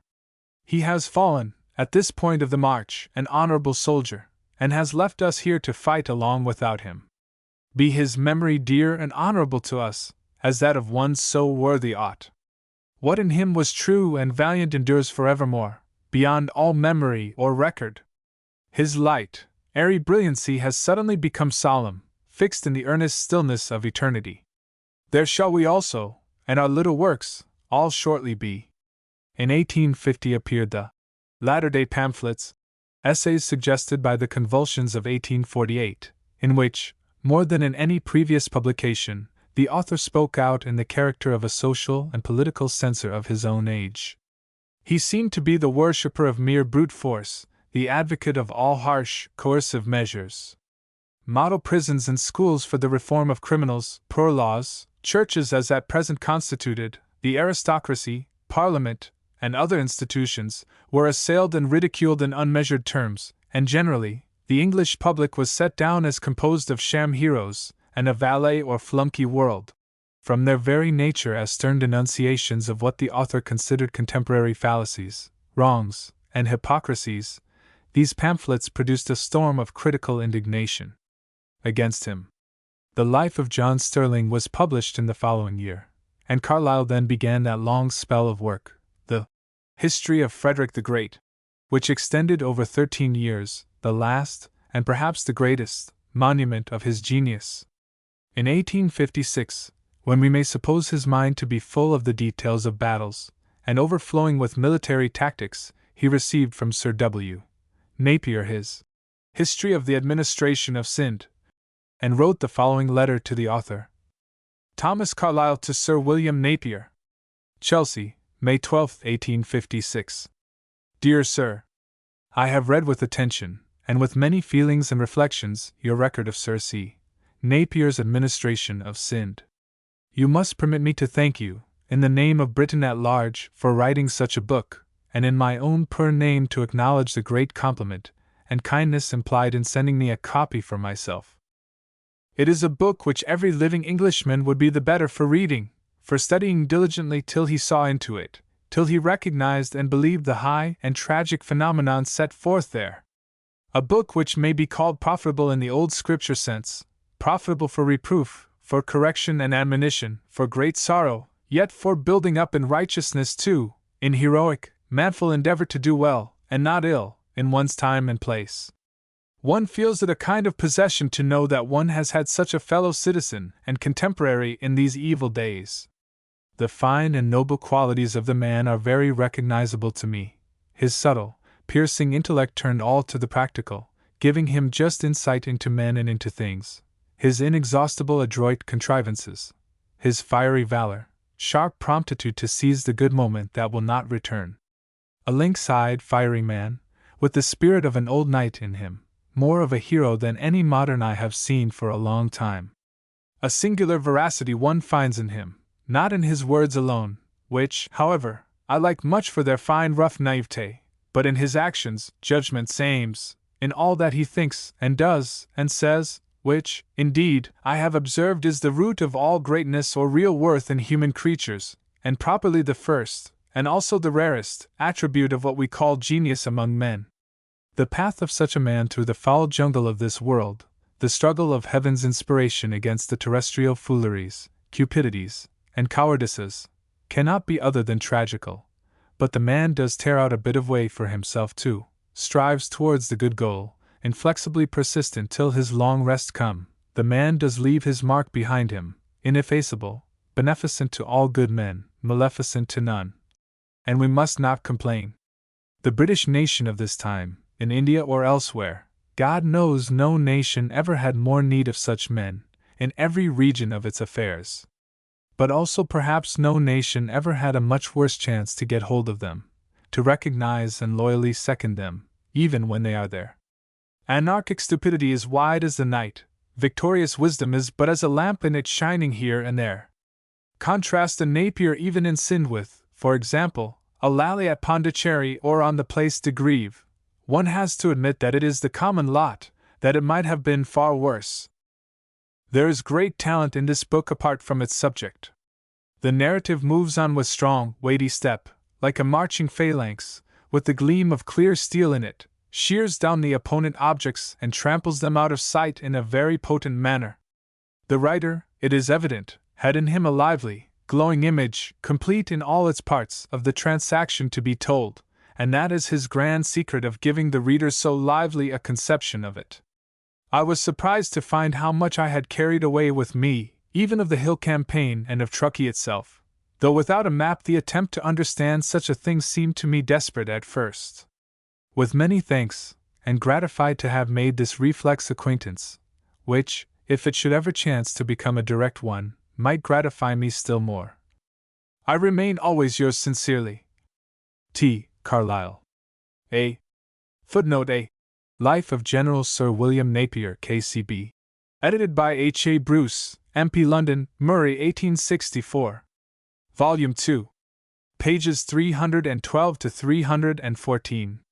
In June, 1861, a few days after the great fire in which Inspector Braidwood perished in the discharge of his duty, Carlyle broke a long silence with the following letter. To the editor of the Times. Sir, there is a great deal of public sympathy, and of deeper sort than usual, awake at present on the subject of Inspector Braidwood. It is a beautiful emotion, and apparently a perfectly just one, and well bestowed. Judging by whatever light one gets, Braidwood seems to have been a man of singular worth in his department, and otherwise, such a servant as the public seldom has. Thoroughly skilled in his function, nobly valiant in it, and faithful to it, faithful to the death. In rude, modest form, actually a kind of hero, who has perished in serving us. Probably his sorrowing family is not left in wealthy circumstances. Most certainly it is pity when a generous emotion, in many men, or in any man, has to die out futile, and leave no action behind it.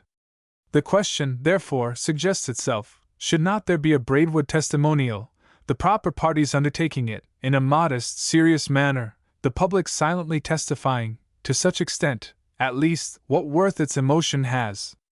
I venture to throw out this hint, and if it be acted on, will, with great satisfaction, give my mite among other people, but must, for good reasons, say further that this is all I can do in the matter, of which, indeed, I know nothing but what everybody knows, and a great deal less than every reader of the newspapers knows, and that, in particular, I cannot answer any letters on the subject, should such happen to be sent me. In haste I remain, sir, your obedient servant, T. Carlyle, A. 5, Cheyne Row, Chelsea, June 30th. Footnote A. Printed in the Times, Tuesday, July 2, 1861. The History of Frederick the Great was completed early in 1865. Later in the same year the students of Edinburgh University elected Carlyle as Lord Rector.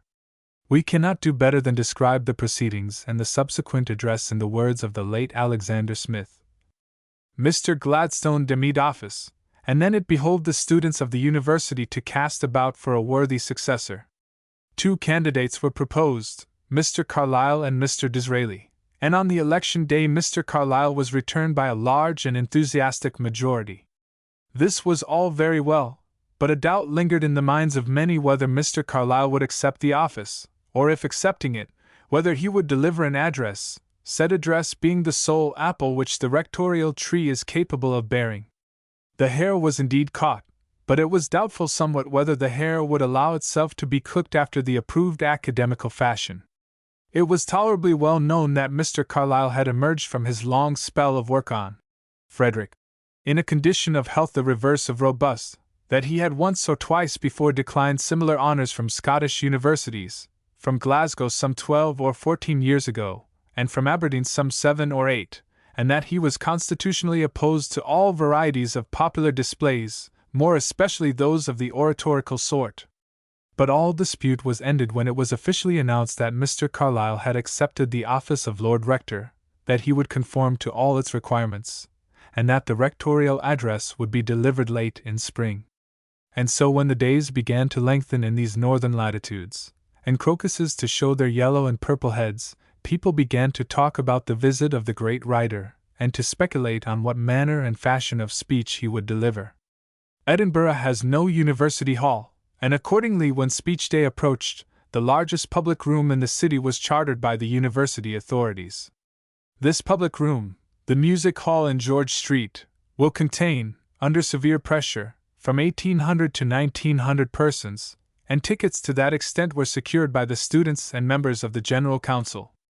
Curious stories are told of the eagerness on every side manifested to hear Mr. Carlyle. Country clergymen from beyond Aberdeen came into Edinburgh for the sole purpose of hearing and seeing. Gentlemen came down from London by train the night before, and returned to London by train the night after. In a very few minutes after the doors were opened, the large hall was filled in every part, and when up the central passage the principal, the Lord Rector, the members of the Senate, and other gentlemen advanced towards the platform, the cheering was vociferous and hearty. The principal occupied the chair of course, the Lord Rector on his right, the Lord Provost on his left. Every eye was fixed on the Rector. To all appearance, as he sat, time and labor had dealt tenderly with him. His face had not yet lost the country bronze which he brought up with him from Dumfriesshire as a student 56 years ago. His long residence in London had not touched his Annandale look, nor had it, as we soon learned, touched his Annandale accent. His countenance was striking, homely, sincere, truthful, the countenance of a man on whom the burden of the unintelligible world had weighed more heavily than on most. His hair was yet almost dark, his mustache and short beard were iron grey. His eyes were wide, melancholy, sorrowful, and seemed as if they had been at times weary of the sun altogether. In his aspect there was something aboriginal, as of a piece of unhewn granite, which had never been polished to any approved pattern, whose natural and original vitality had never been tampered with. In a word, there seemed no passivity about Mr. Carlyle. He was the diamond, and the world was his pane of glass. He was a graving tool rather than a thing graven upon, a man to set his mark on the world, a man on whom the world could not set its mark. And just as, glancing towards Fife a few minutes before, one could not help thinking of his early connection with Edward Irving, so seeing him sit beside the venerable principal of the university, one could not help thinking of his earliest connection with literature. Time brings men into the most unexpected relationships. When the principal was plain Mr. Brewster, editor of the Edinburgh Cyclopedia, little dreaming that he should ever be Knight of Hanover and head of the Northern Metropolitan University, Mr. Carlyle, just as little dreaming that he should be the foremost man of letters of his day and Lord Rector of the same university, was his contributor, writing for said cyclopedia biographies of Montesquieu and other notables. And so it came about that after years of separation and of honorable labor, the old editor and contributor were brought together again, in new aspects. The proceedings began by the conferring of the degree of Doctor of Laws on Mr. Erskine of Linlithgow, an old friend of Mr. Carlyle's, on Professors Huxley, Tyndall, and Ramsay, and on Dr. Ray, the Arctic explorer. That done, amid a tempest of cheering and hats enthusiastically waved, Mr. Carlyle, slipping off his rectorial robe, which must have been a very shirt of Nessus to him, advanced to the table and began to speak in low, wavering, melancholy tones, which were in accordance with the melancholy eyes, and in the Annandale accent, with which his playfellows must have been familiar long ago. So self-contained was he, so impregnable to outward influences, that all his years of Edinburgh and London life could not impair even in the slightest degree that. The opening sentences were lost in the applause. What need of quoting a speech which by this time has been read by everybody? Appraise it as you please, it was a thing per se.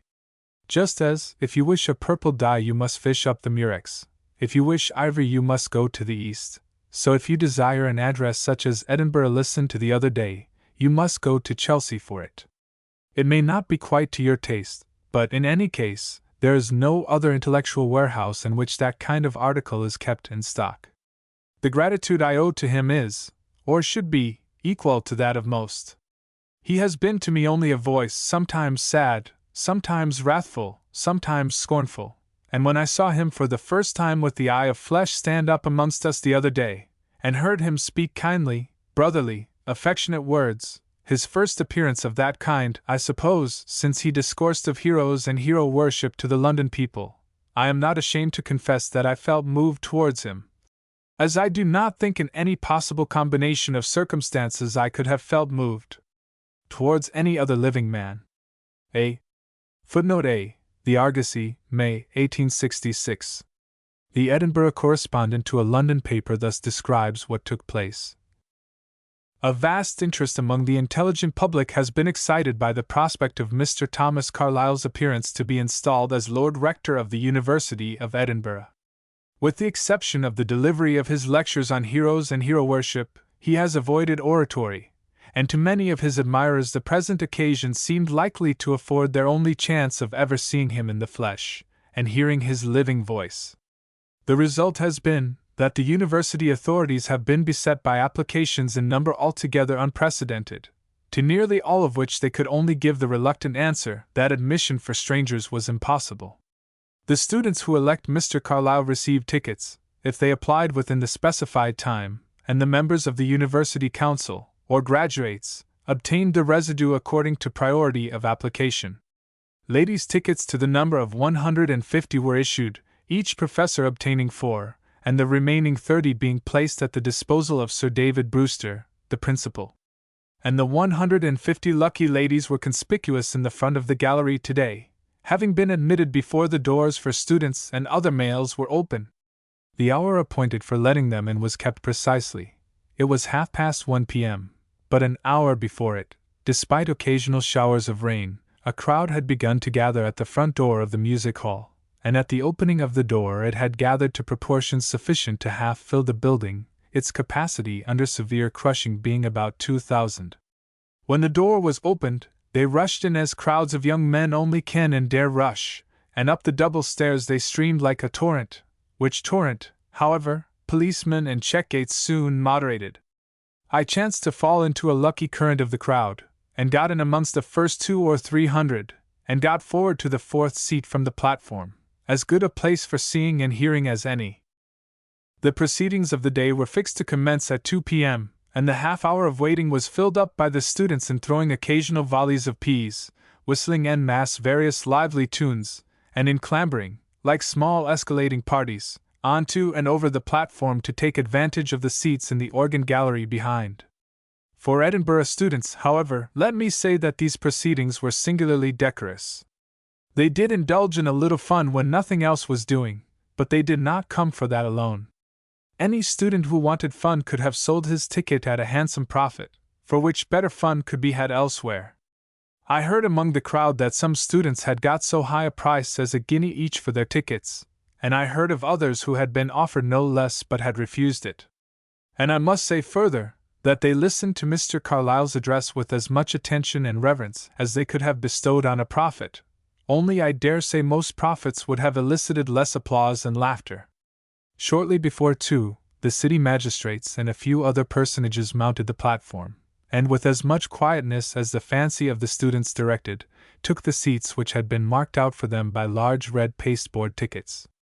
At 2 precisely the students in the organ gallery started to the tops of the seats and began to cheer vociferously, and almost instantly all the audience followed their example.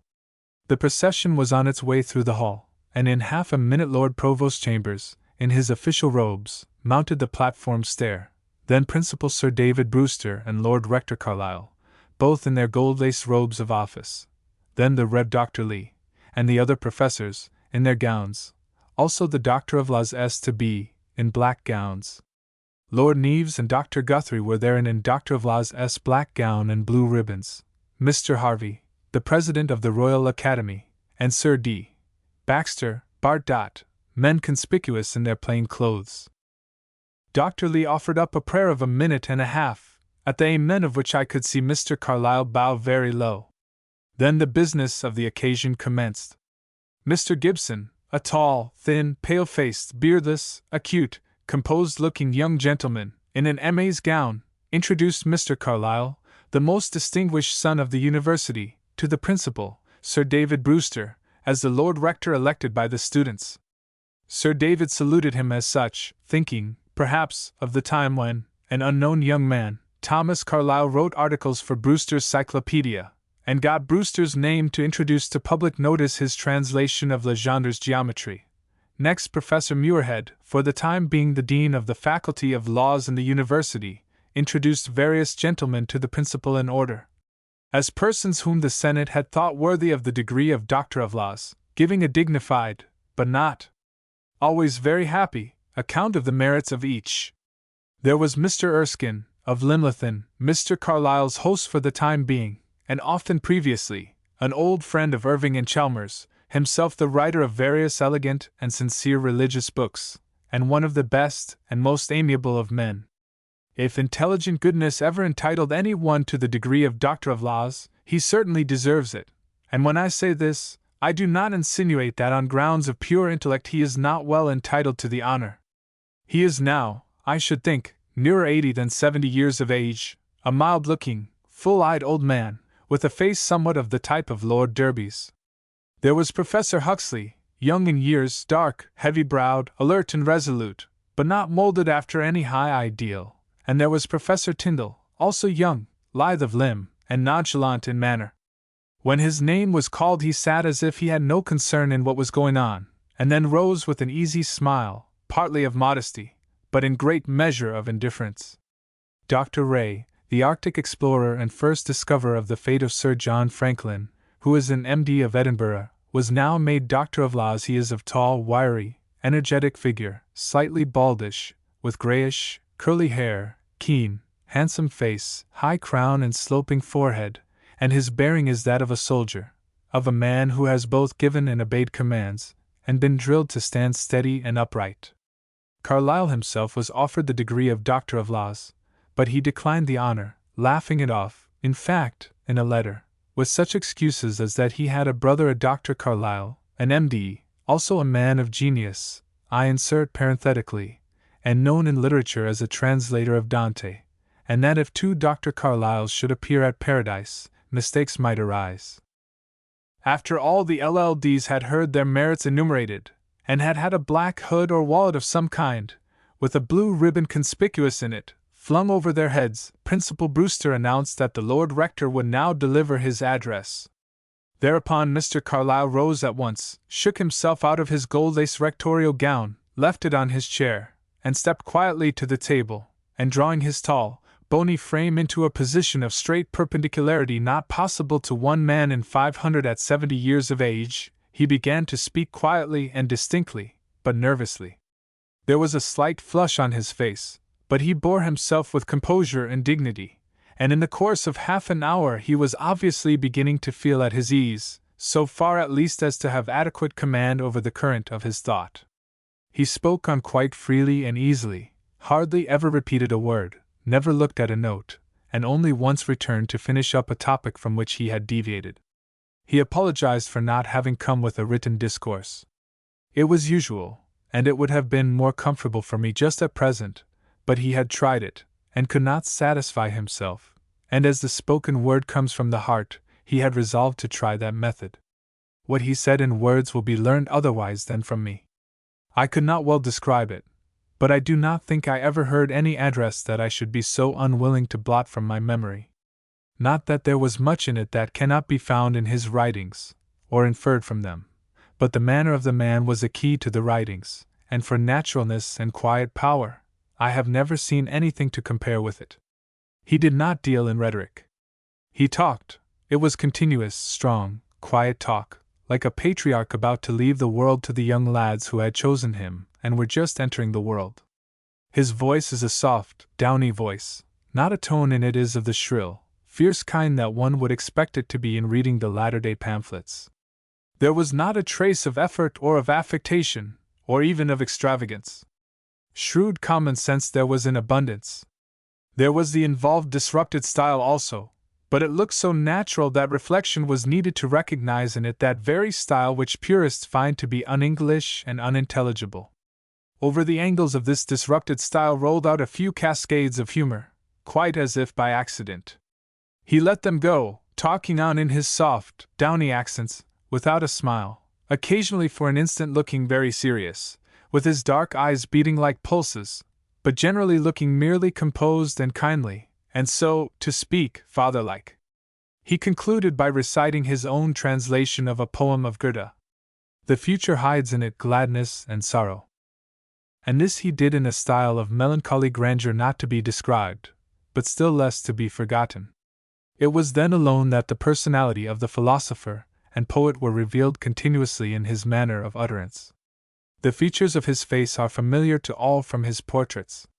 But I do not think any portrait, unless, perhaps, Woolner's medallion, gives full expression to the resolution that is visible in his face.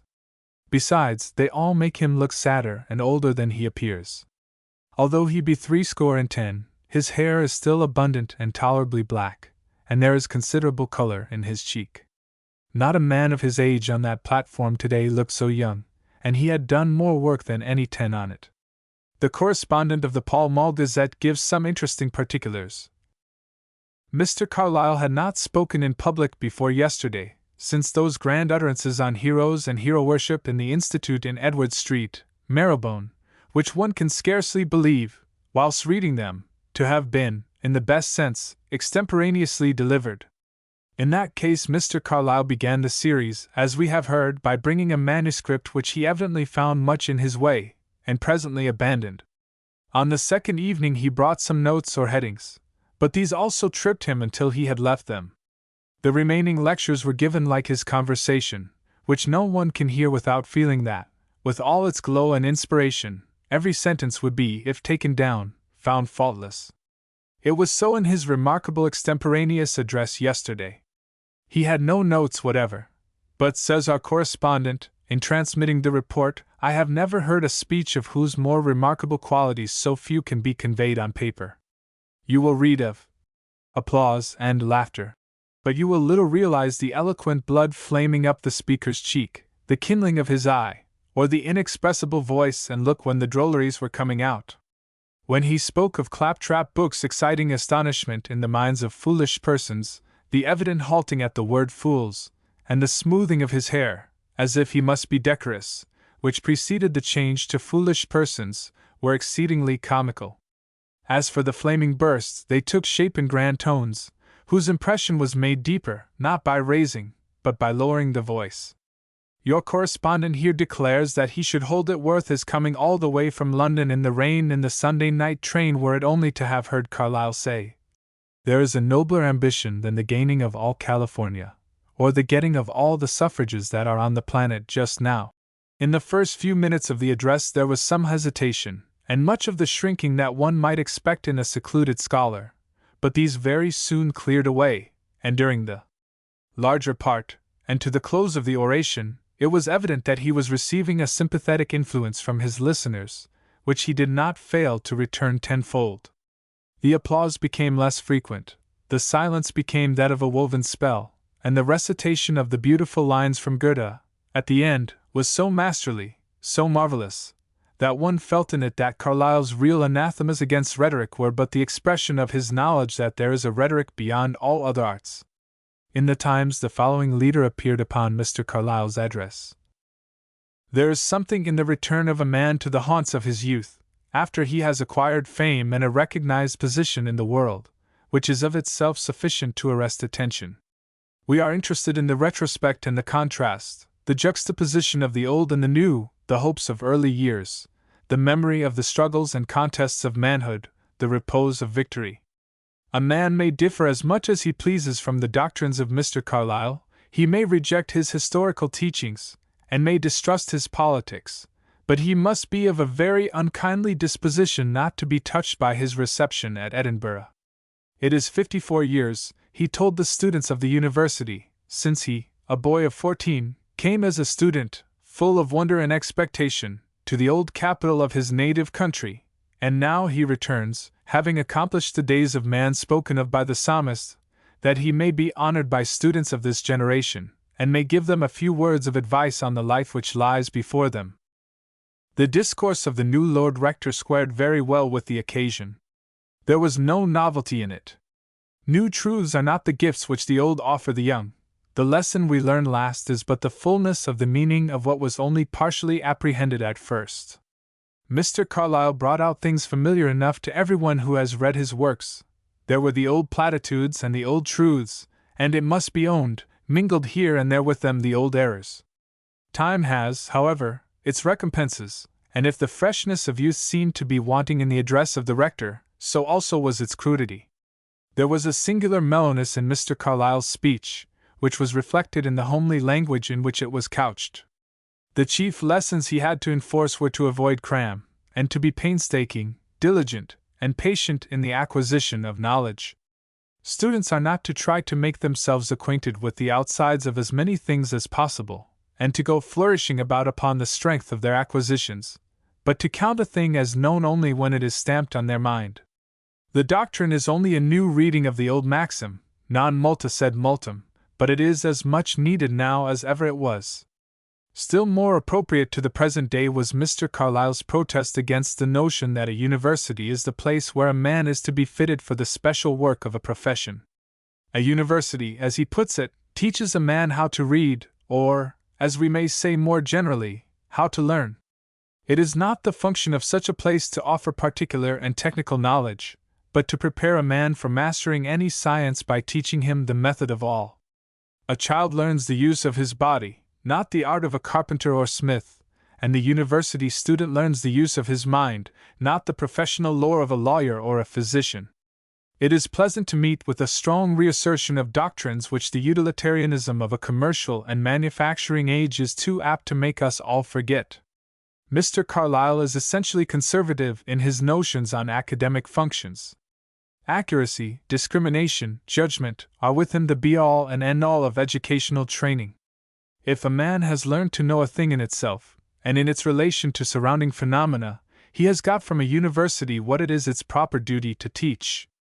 Accordingly, we find him bestowing a good word on poor old Arthur Collins, who showed that he possessed these valuable qualities in the humble work of compiling a peerage.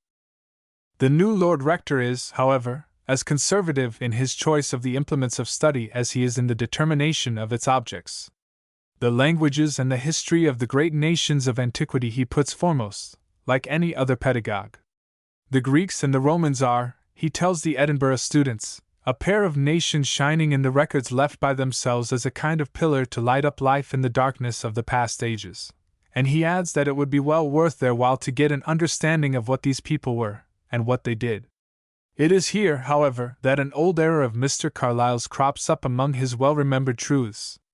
He quotes from Machiavelli, evidently agreeing himself with the sentiment, though he refrained from asking the assent of his audience to it, the statement that the history of Rome showed that a democracy could not permanently exist without the occasional intervention of a dictator. It is possible that if Machiavelli had had the experience of the centuries which have elapsed since his day, he would have seen fit to alter his conclusion. And it is to be regretted that the admiration which Mr. Carlyle feels for the great men of history will not allow him to believe in the possibility of a political society where each might find his proper sphere and duty without disturbing the order and natural succession of the Commonwealth. His judgment on this point is like that of a man who had only known the steam engine before the invention of Governor Balls, and was ready to declare that its mechanism would be shattered if a boy were not always at hand to regulate the pressure of the steam. We may turn, however, from this difference to another of Mr. Carlyle's doctrines, which mark at once his independence of thought and his respect for experience, where he declares the necessity for recognizing the hereditary principle in government, if there is to be any fixity in things. In the same way we find him almost lamenting the fact that Oxford, once apparently so fast anchored as to be immovable, has begun to twist and toss on the eddy of new ideas. It is impossible to glance at Mr. Carlyle's Easter Monday discourse without recalling the oration which his predecessor pronounced on resigning office last autumn. Mr. Carlyle is as simple and practical as his predecessor was dazzling and rhetorical. An ounce of mother wit, quotes the new Lord Rector, is worth a pound of clergy, and while he admires Demosthenes, he prefers the eloquence of Phocion. A little later he repeats his old doctrine on the virtue of silence, laments the fact that the finest nations in the world, the English and the American, are going all away into wind and tongue, and protests that a man is not to be esteemed wise because he has poured out speech copiously. Mr. Carlyle has so often inculcated these sentiments in his books that there can be no suspicion of an arrière-pensée in their utterance now, but the contrast between him and his predecessor is at the least instructive. Each does, however, in some measure, supply what is deficient in the other. No one would claim for the Chancellor of the Exchequer the intensity of power of his successor, but in his abundant energy, his wide sympathy with popular movement, and his real, if vague and indiscriminating, faith in the activity and progress of modern life, he conveys lessons of trust in the present and hopefulness in the future, which would be ill exchanged for the patient and somewhat sad stoicism of Mr. Carlyle. Carlyle was still in Scotland on April 21st, and there the terrible and solemn news had to be conveyed to him of the sudden death of her who had been his true and faithful life companion for 40 years. Mrs. Carlyle died on Saturday, April 21st, under very peculiar circumstances. She was taking her usual drive in Hyde Park about 4 o'clock, when her little favorite dog, which was running by the side of the brougham, was run over by a carriage. She was greatly alarmed, though the dog was not seriously hurt. She lifted the dog into the carriage, and the man drove on. Not receiving any call or direction from his mistress, as was usual, he stopped the carriage and discovered her, as he thought, in a fit, or ill, and drove to St. George's Hospital, which was near at hand. When there it was discovered that she must have been dead some little time. Mrs. Carlyle's health had been for several months feeble, but not in a state to excite anxiety or alarm. On the following Wednesday her remains were conveyed from London to Haddington for interment there, and the funeral took place on Thursday afternoon. Mr. Carlyle was accompanied from London, whither he had returned immediately on the receipt of that solemn message, by his brother, Dr. Carlyle, Mr. John Forster, and the Hon. Mr. Twistleton. The funeral cortege was followed on foot by a large number of gentlemen who had known Mrs. Carlyle and her father, Dr. Welsh, who was held in high estimation in the town, where he had practiced medicine till his death, in 1819. The grave, which is the same as that occupied by Dr. Welsh's remains, lies in the centre of the ruined choir of the old cathedral at Haddington. In accordance with the Scottish practice, there was no service read, and Mr. Carlyle threw a handful of earth on the coffin after it had been lowered into the grave. Carlyle wrote the following inscription to be placed on his wife's tombstone. Here likewise now rests Jane Welsh Carlyle, spouse of Thomas Carlyle, Chelsea, London. She was born at Haddington July 14, 1801, only child of the above John Welsh and of Grace Welsh, Capelgel, Dumfriesshire, his wife. In her bright existence she had more sorrows than are common, but also a soft invincibility, a clearness of discernment, and a noble loyalty of heart which are rare. For 40 years she was the true and loving helpmate of her husband, and by act and word unweariedly forwarded him as none else could in all of worthy that he did or attempted. She died at London, April 21, 1866, suddenly snatched away from him, and the light of his life as if gone out. Later in the same year, weighed down as he was by his great sorrow, Carlyle nevertheless thought it a public duty to come forward in defense of Governor Eyre, when the quelling of the Jamaica insurrection excited so much controversy, and seemed to divide England into two parties. He acted as Vice President of the Defense Fund. The following is a letter written to Mr. Hamilton Hume, giving his views on the subject in full. Ripple Court, Ringwood, Dover, August 23, 1866. Sir, the clamour raised against Governor Eyre appears to me to be disgraceful to the good sense of England, and if it rested on any depth of conviction, and were not rather, as I always flatter myself it is, a thing of rumour and hearsay, of repetition and reverberation, mostly from the teeth outward, I should consider it of evil omen to the country and to its highest interests in these times. For my own share, all the light that has yet reached me on Mr. Eyre and his history in the world goes steadily to establish the conclusion that he is a just, humane, and valiant man, faithful to his trust everywhere, and with no ordinary faculty of executing them, that his late services in Jamaica were of great, perhaps of incalculable value, as certainly they were of perilous and appalling difficulty. Something like the case of fire, suddenly reported, in the ship's powder room, in mid-ocean where the moments mean the ages, and life and death hang on your use or misuse of the moments. And in short, that penalty and clamour are not the thing this governor merits from any of us, but honour and thanks, and wise imitation, I will farther say, should similar emergencies arise, on the great scale or on the small, in whatever we are governing. The English nation never loved anarchy, nor was wont to spend its sympathy on miserable mad seditions, especially of this inhuman and half-brutish type, but always loved order, and the prompt suppression of seditions, and reserved its tears for something worthier than promoters of such delirious and fatal enterprises who had got their wages for their sad industry. Has the English nation changed, then, altogether? I flatter myself it is not yet quite, but only that certain loose, superficial portions of it have become a great deal louder, and not any wiser, than they formerly used to be. At any rate, though much averse, at any time, and at this time in particular, to figure on committees, or run into public noises without call, I do at once, and feel that as a British citizen I should, and must, make you welcome to my name for your committee, and to whatever good it can do you.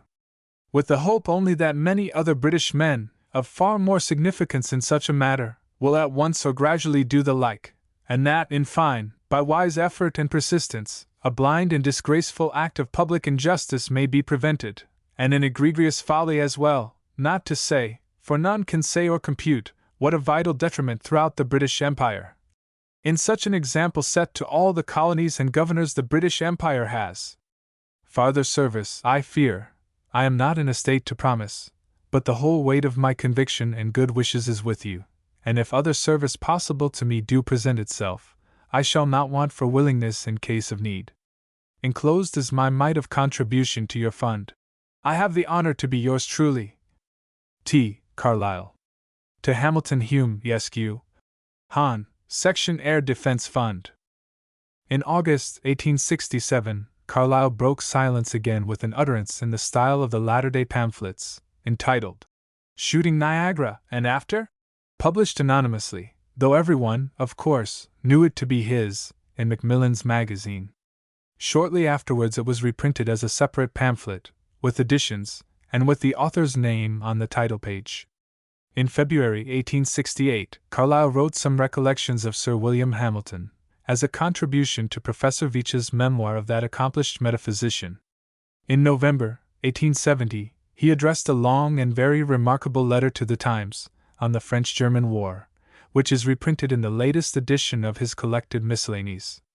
2 years later, November 1872, he added a very beautiful supplement to the People's edition of his Life of Schiller, founded on Salp's Schiller and his father's household, and other more recent books on Schiller that had appeared in Germany.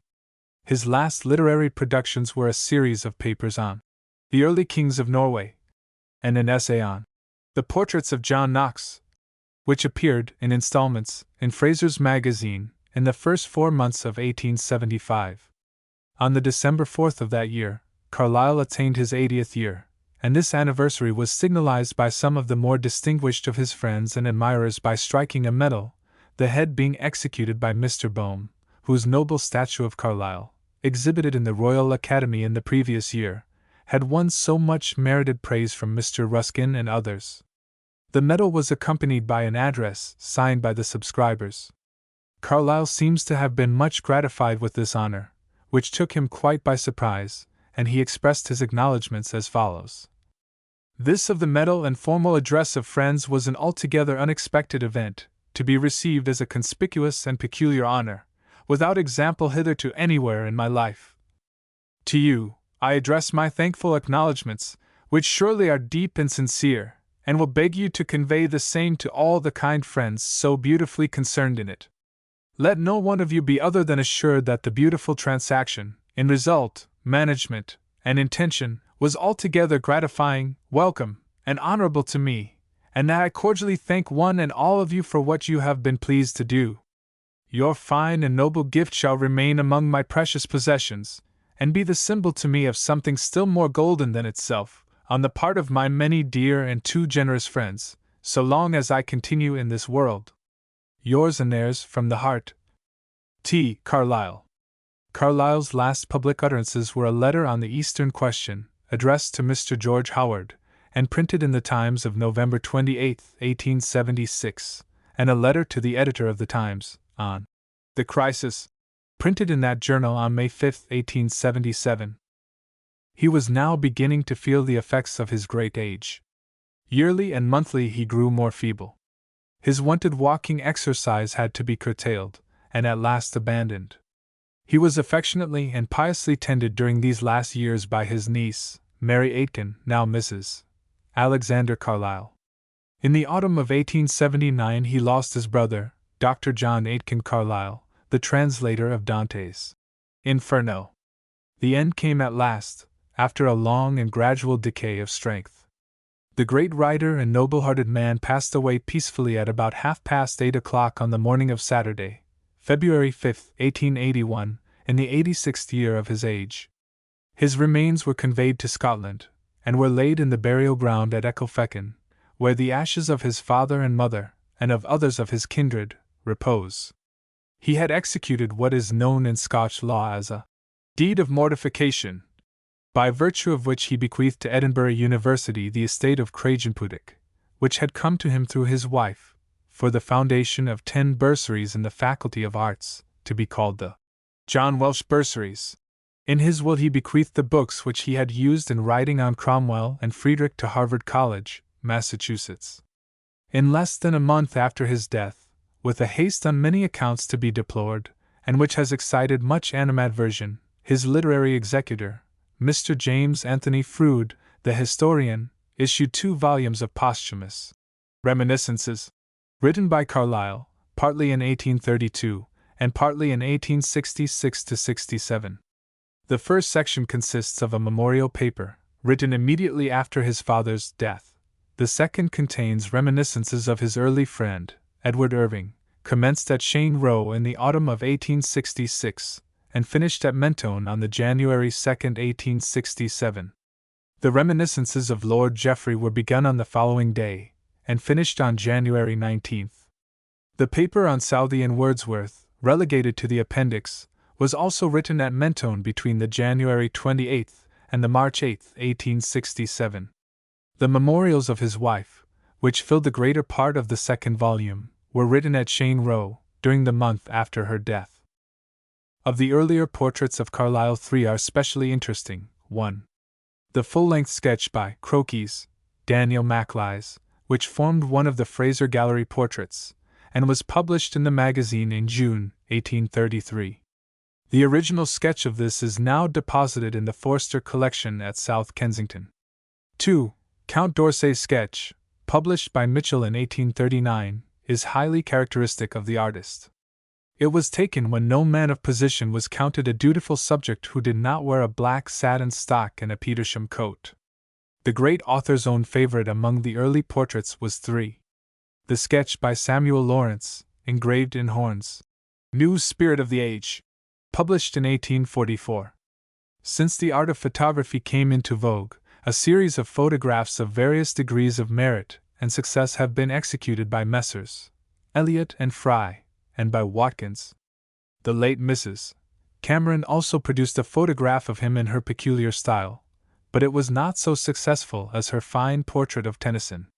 An oil painting by Mr. Watts, exhibited some 15 years ago, and now also forming part of the Forster collection at South Kensington, is remarkable for its weird wildness, but it gave great displeasure to the old philosopher himself. More lately we have a remarkable portrait by Mr. Whistler, who sees the tout ensemble of his illustrious sitter's character and costume in a very effective manner. The terracotta statue by Mr. Boehme, exhibited at the Royal Academy in 1875, has received such merited meed of enthusiastic praise from Mr. Ruskin that it needs no added praise of ours. It has been excellently photographed from 2 points of view by Mr. Headley, of Riley Street, Chelsea. One of the best and happiest of the many likenesses of Mr. Carlyle that appeared during the last decade of his life was a sketch by Mrs. Allingham, a picture as well as a portrait, representing the venerable philosopher in a long and picturesque dressing gown, seated on a chair and poring over a folio, in the garden at the back of the quaint old house at Chelsea, which will henceforth, as long as it stands, be associated with his memory. Beside him on the grass lies a long clay pipe, a churchwarden, which he has been smoking in the sweet morning air. So that altogether, as far as pictorial, graphic, and photographic art can go, the features, form, and bodily semblance of Carlyle will be as well known to future generations as they are to our own. The impression of his brilliant and eloquent talk, though it will perhaps remain, for at least half a century to come, more or less vivid to some of those of the new generation who were privileged to hear it, will, of course, gradually fade away. But it seems hardly probable that the rich legacy of his long roll of writings, historical, biographical, critical, can be regarded as other than a permanent one, in which each succeeding generation will find fresh delight and instruction. The series of vivid pictures he has left behind in his French Revolution, in his Cromwell, in his Frederick, can hardly become obsolete or cease to be attractive, nor is such power of word painting likely soon to be equaled or ever to be surpassed. The salt of humor that savors nearly all he wrote, that lambent humor that lightens and plays over the grimmest and sternest of his pages, will also serve to keep his writings fresh and readable. Many of his dicta and opinions will doubtless be more and more called in question, especially in those of his works which are more directly of a didactic than a narrative character, and in regard to subjects which he was by habit, by mental constitution, and by that prejudice from which the greatest can never wholly free themselves, incapable of judging broadly or soundly, such, for instance, as the scope and functions of painting and the fine arts generally, the value of modern poetry, or the working of constitutional and parliamentary institutions. Richard Hearn Shepherd. Chelsea, June, 1881. On the Choice of Books. Illustration. Address delivered to the students of Edinburgh University, April 2, 1866. Gentlemen, I have accepted the office you have elected me to, and have now the duty to return thanks for the great honor done me. Your enthusiasm towards me, I admit, is very beautiful in itself, however undesirable it may be in regard to the object of it. It is a feeling honorable to all men, and one well known to myself when I was in a position analogous to your own. I can only hope that it may endure to the end, that noble desire to honor those whom you think worthy of honor, and come to be more and more select and discriminate in the choice of the object of it, for I can well understand that you will modify your opinions of me and many things else as you go on. Laughter and cheers. There are now 56 years gone last November since I first entered your city, a boy of not quite 14, 56 years ago, to attend classes here and gain knowledge of all kinds, I know not what, with feelings of wonder and awestruck expectation, and now, after a long, long course, this is what we have come to. Cheers. There is something touching and tragic, and yet at the same time beautiful, to see the third generation, as it were, of my dear old native land, rising up and saying, "Well, you are not altogether an unworthy laborer in the vineyard. You have toiled through a great variety of fortunes, and have had many judges. As the old proverb says, he that builds by the wayside has many masters. We must expect a variety of judges, but the voice of young Scotland, through you, is really of some value to me, and I return you many thanks for it, though I cannot describe my emotions to you, and perhaps they will be much more conceivable if expressed in silence." Cheers. When this office was proposed to me, some of you know that I was not very ambitious to accept it, at first. I was taught to believe that there were more or less certain important duties which would lie in my power. This, I confess, was my chief motive in going into it, at least, in reconciling the objections felt to such things, for if I can do anything to honor you and my dear old alma mater, why should I not do so? Loud cheers. Well, but on practically looking into the matter when the office actually came into my hands, I find it grows more and more uncertain and abstruse to me whether there is much real duty that I can do at all. I live 400 miles away from you, in an entirely different state of things, and my weak health, now for many years accumulating upon me, and a total unacquaintance with such subjects as concern your affairs here, all this fills me with apprehension that there is really nothing worth the least consideration that I can do on that score. You may, however, depend upon it that if any such duty does arise in any form, I will use my most faithful endeavor to do whatever is right and proper, according to the best of my judgment. Cheers. In the meanwhile, the duty I have at present, which might be very pleasant, but which is quite the reverse, as you may fancy, is to address some words to you on some subjects more or less cognate to the pursuits you are engaged in. In fact, I had meant to throw out some loose observations, loose in point of order, I mean, in such a way as they may occur to me, the truths I have in me about the business you are engaged in, the race you have started on, what kind of race it is you young gentlemen have begun, and what sort of arena you are likely to find in this world. I ought, I believe, according to custom, to have written all that down on paper, and had it read out. That would have been much handier for me at the present moment, a laugh, but when I attempted to write, I found that I was not accustomed to write speeches, and that I did not get on very well. So I flung that away, and resolved to trust to the inspiration of the moment, just to what came uppermost. You will therefore have to accept what is readiest, what comes direct from the heart, and you must just take that in compensation for any good order of arrangement there might have been in it. I will endeavor to say nothing that is not true, as far as I can manage, and that is pretty much all that I can engage for. A laugh, advices, I believe, to young men, and to all men, are very seldom much valued. There is a great deal of advising, and very little faithful performing. And talk that does not end in any kind of action is better suppressed altogether. I would not, therefore, go much into advising, but there is one advice I must give you. It is, in fact, the summary of all advices, and you have heard it 1,000 times, I dare say, but I must, nevertheless, let you hear it the 1,001st time, for it is most intensely true, whether you will believe it at present or not, namely, that above all things the interest of your own life depends upon being diligent now, while it is called today, in this place where you have come to get education. Diligent. That includes all virtues in it that a student can have. I mean to include in it all qualities that lead into the acquirement of real instruction and improvement in such a place. If you will believe me, you who are young, yours is the golden season of life. As you have heard it called, so it verily is, the seed time of life, in which, if you do not sow, or if you sow tares instead of wheat, you cannot expect to reap well afterwards, and you will arrive at indeed little, while in the course of years, when you come to look back, and if you have not done what you have heard from your advisers, and among many counsellors there is wisdom, you will bitterly repent when it is too late. The habits of study acquired at universities are of the highest importance in after life.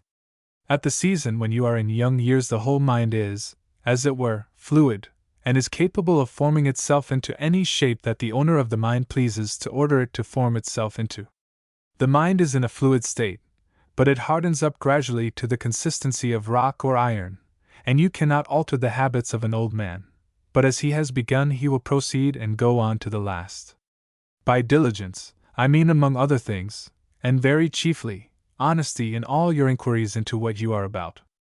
Pursue your studies in the way your conscience calls honest. More and more endeavor to do that. Keep, I mean to say, an accurate separation of what you have really come to know in your own minds, and what is still unknown. Leave all that on the hypothetical side of the barrier, as things afterwards to be acquired, if acquired at all, and be careful not to stamp a thing as known when you do not yet know it. Count a thing known only when it is stamped on your mind, so that you may survey it on all sides with intelligence. There is such a thing as a man endeavoring to persuade himself, and endeavoring to persuade others, that he knows about things when he does not know more than the outside skin of them, and he goes flourishing about with them. Here, and a laugh. There is also a process called cramming in some universities, a laugh, that is, getting up such points of things as the examiner is likely to put questions about. Avoid all that as entirely unworthy of an honorable habit. Be modest, and humble, and diligent in your attention to what your teachers tell you, who are profoundly interested in trying to bring you forward in the right way, so far as they have been able to understand it. Try all things they set before you, in order, if possible, to understand them, and to value them in proportion to your fitness for them. Gradually see what kind of work you can do, for it is the first of all problems for a man to find out what kind of work he is to do in this universe. In fact, morality as regards study is, as in all other things, the primary consideration, and overrides all others. A dishonest man cannot do anything real, and it would be greatly better if he were tied up from doing any such thing. He does nothing but darken counsel by the words he utters. That is a very old doctrine, but a very true one, and you will find it confirmed by all the thinking men that have ever lived in this long series of generations of which we are the latest. I dare say you know, very many of you, that it is now 700 years since universities were first set up in this world of ours. Abelard and other people had risen up with doctrines in them the people wished to hear of, and students flocked towards them from all parts of the world. There was no getting the thing recorded in books as you may now. You had to hear him speaking to you vocally, or else you could not learn at all what it was that he wanted to say. And so they gathered together the various people who had anything to teach, and formed themselves gradually, under the patronage of kings and other potentates who were anxious about the culture of their populations, nobly anxious for their benefit, and became a university.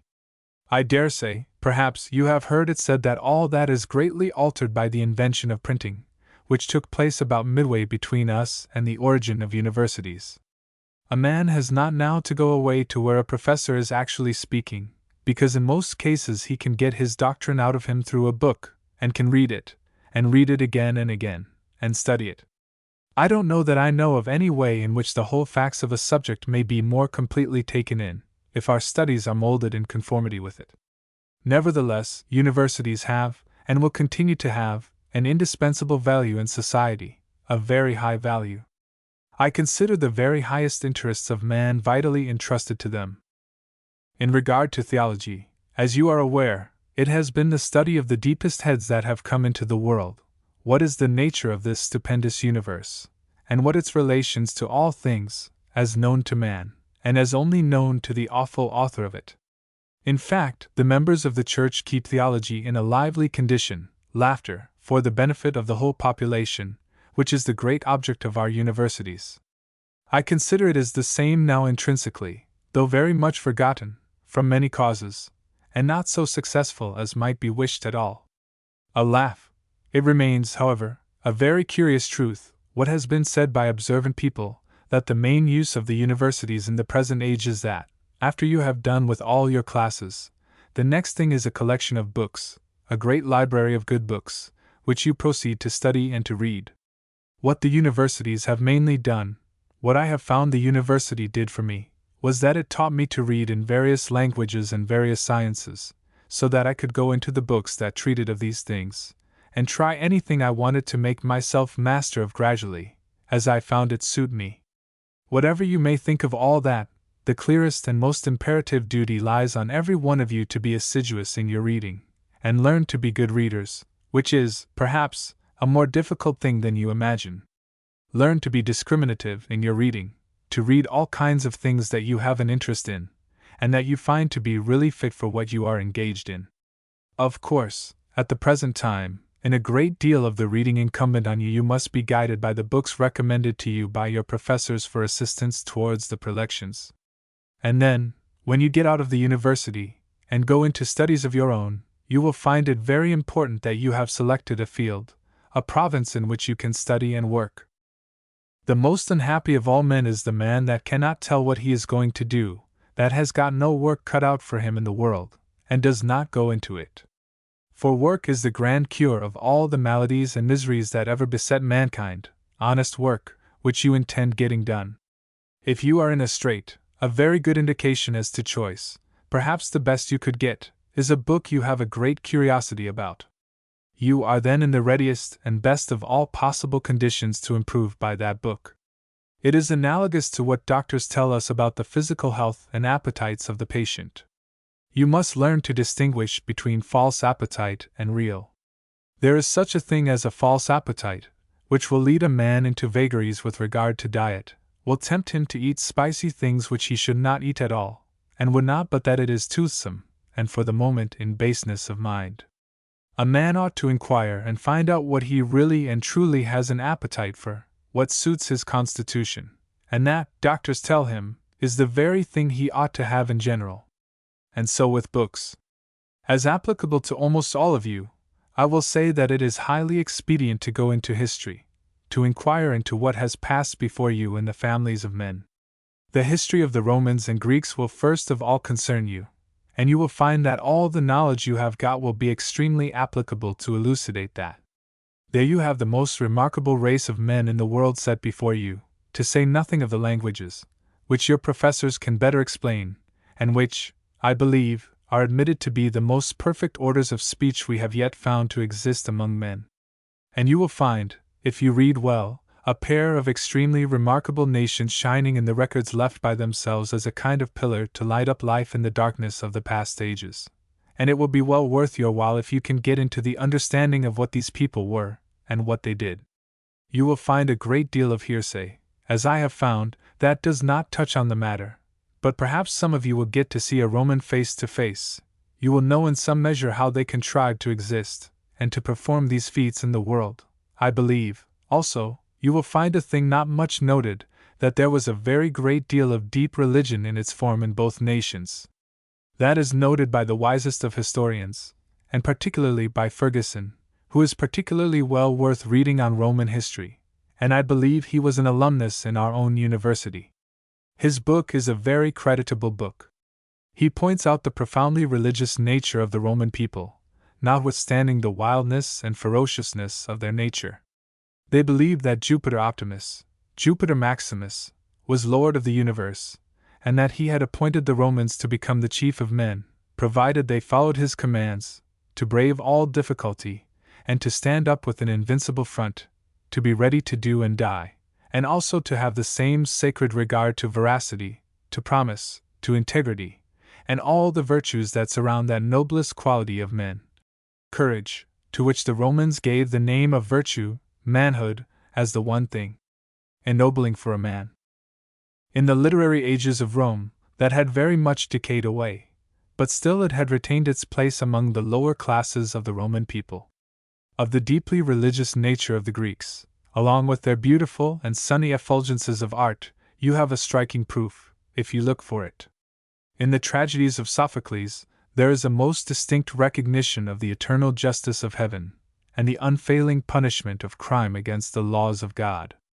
I believe you will find in all histories that has been at the head and foundation of them all, and that no nation that did not contemplate this wonderful universe with an awe-stricken and reverential feeling that there was a great unknown, omnipotent, and all-wise, and all-virtuous being, superintending all men in it, and all interests in it, no nation ever came to very much, nor did any man either, who forgot that. If a man did forget that, he forgot the most important part of his mission in this world.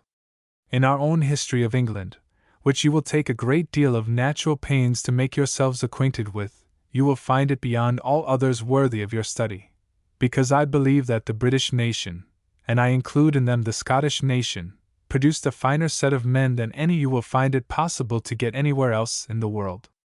Applause. I don't know in any history of Greece or Rome where you will get so fine a man as Oliver Cromwell. Applause. And we have had men worthy of memory in our little corner of the island here as well as others, and our history has been strong at least in being connected with the world itself, for if you examine well you will find that John Knox was the author, as it were, of Oliver Cromwell, that the Puritan Revolution would never have taken place in England at all if it had not been for that Scotchman. Applause. This is an arithmetical fact, and is not prompted by national vanity on my part at all. Laughter and applause.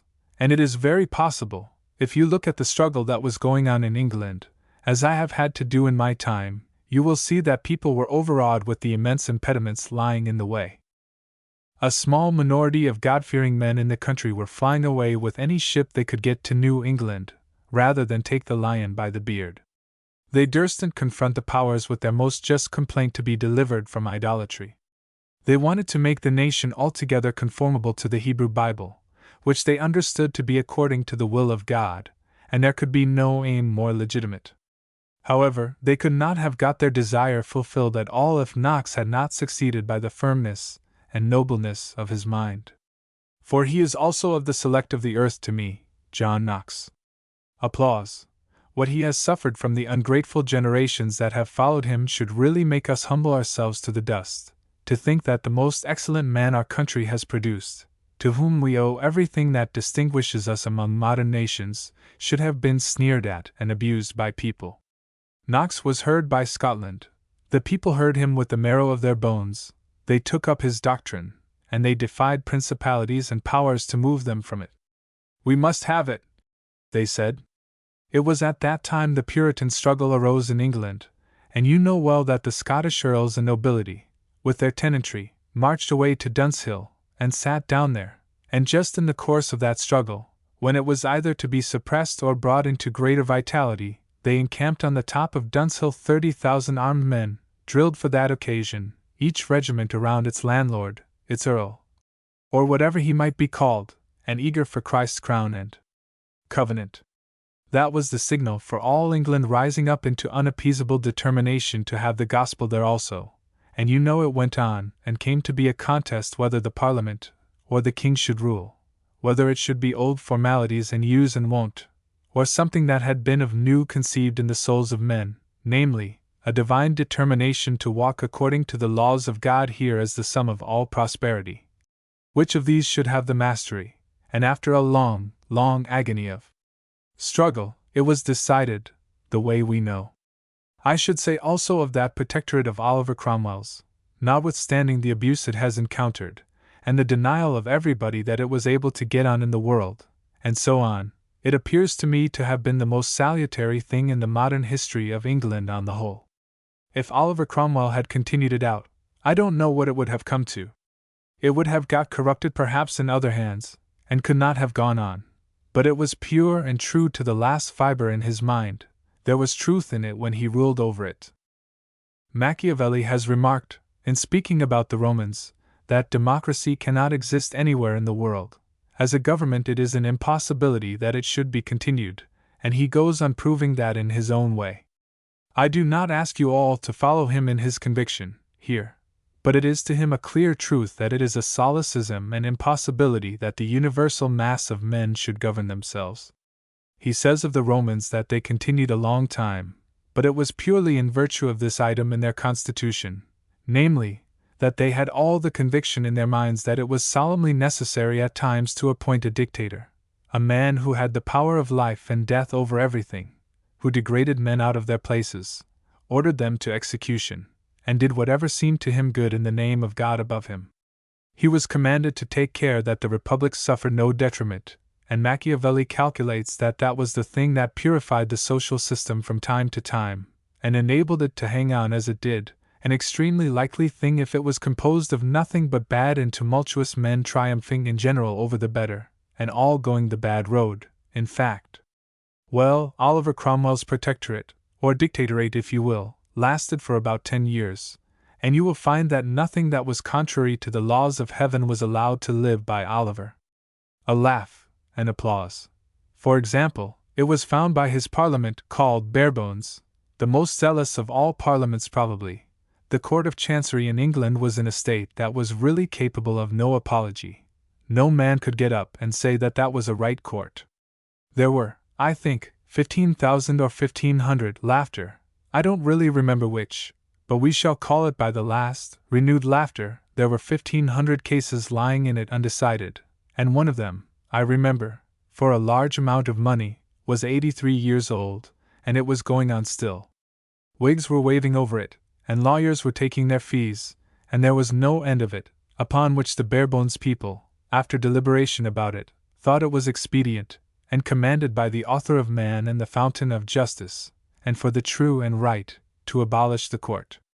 Really, I don't know who could have dissented from that opinion. At the same time, it was thought by those who were wiser, and had more experience of the world, that it was a very dangerous thing, and would never suit at all. The lawyers began to make an immense noise about it. Laughter. All the public, the great mass of solid and well-disposed people who had got no deep insight into such matters, were very adverse to it, and the president of it, old Sir Francis Rouse, who translated the Psalms, those that we sing every Sunday in the church yet, a very good man and a wise man, the provost of Eton, he got the minority, or I don't know whether or no he did not persuade the majority, he, at any rate, got a great number of the Parliament to go to Oliver the Dictator, and lay down their functions altogether, and declare officially with their signature on Monday morning that the Parliament was dissolved. The thing was passed on Saturday night, and on Monday morning Rouse came and said, "We cannot carry on the affair any longer, and we remit it into the hands of your Highness." Oliver in that way became protector a second time. I give you this as an instance that Oliver felt that the Parliament that had been dismissed had been perfectly right with regard to Chancery, and that there was no doubt of the propriety of abolishing Chancery, or reforming it in some kind of way. He considered it, and this is what he did. He assembled 60 of the wisest lawyers to be found in England. Happily, there were men great in the law, men who valued the laws as much as anybody does now, I suppose. A laugh, Oliver said to them, "Go and examine this thing, and in the name of God inform me what is necessary to be done with regard to it. You will see how we may clean out the foul things in it that render it poison to everybody." Well, they sat down then, and in the course of 6 weeks, there was no public speaking then, no reporting of speeches, and no trouble of any kind. There was just the business in hand. They got 60 propositions fixed in their minds of the things that required to be done. And upon these 60 propositions Chancery was reconstituted and remodeled, and so it has lasted to our time. It had become a nuisance, and could not have continued much longer. That is an instance of the manner in which things were done when a dictatorship prevailed in the country, and that was what the dictator did. Upon the whole, I do not think that, in general, out of common history books, you will ever get into the real history of this country, or anything particular which it would beseem you to know. You may read very ingenious and very clever books by men whom it would be the height of insolence in me to do any other thing than express my respect for. But their position is essentially skeptical. Man is unhappily in that condition that he will make only a temporary explanation of anything, and you will not be able, if you are like the man, to understand how this island came to be what it is. You will not find it recorded in books. You will find recorded in books a jumble of tumults, disastrous ineptitudes, and all that kind of thing. But to get what you want you will have to look into side sources, and inquire in all directions. I remember getting Collins's Peerage to read, a very poor peerage as a work of genius, but an excellent book for diligence and fidelity. I was writing on Oliver Cromwell at the time. Applause. I could get no biographical dictionary, and I thought the peerage book would help me, at least tell me whether people were old or young, and about all persons concerned in the actions about which I wrote. I got a great deal of help out of poor Collins. He was a diligent and dark London bookseller of about 100 years ago, who compiled out of all kinds of treasury chests, archives, books that were authentic, and out of all kinds of things out of which he could get the information he wanted. He was a very meritorious man.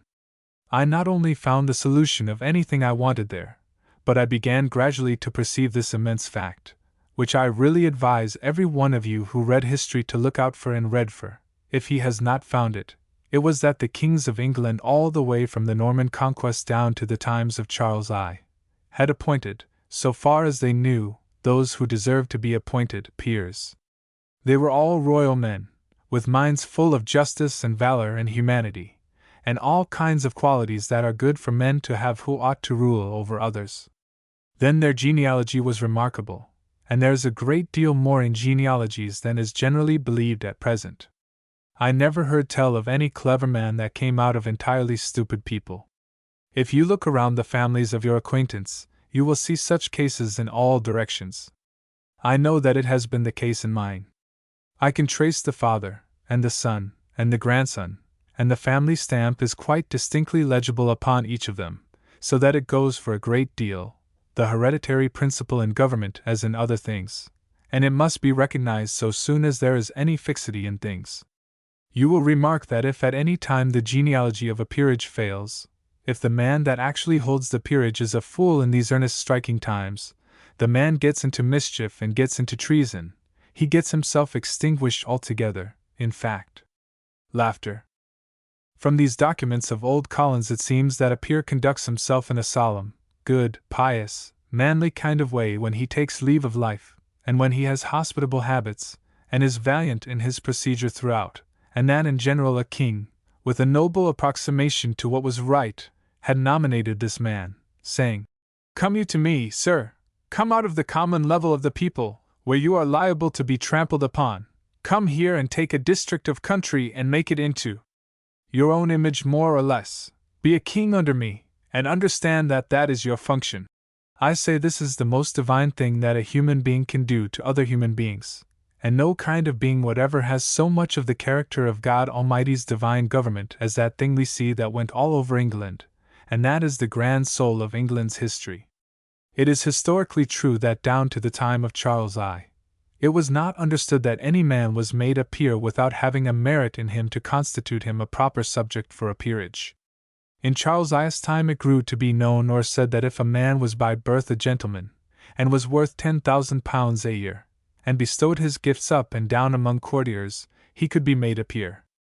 Under Charles II, it went on with still more rapidity, and has been going on with ever-increasing velocity until we see the perfect breakneck pace at which they are now going. A laugh. And now a peerage is a paltry kind of thing to what it was in these old times. I could go into a great many more details about things of that sort, but I must turn to another branch of the subject. One remark more about your reading. I do not know whether it has been sufficiently brought home to you that there are two kinds of books.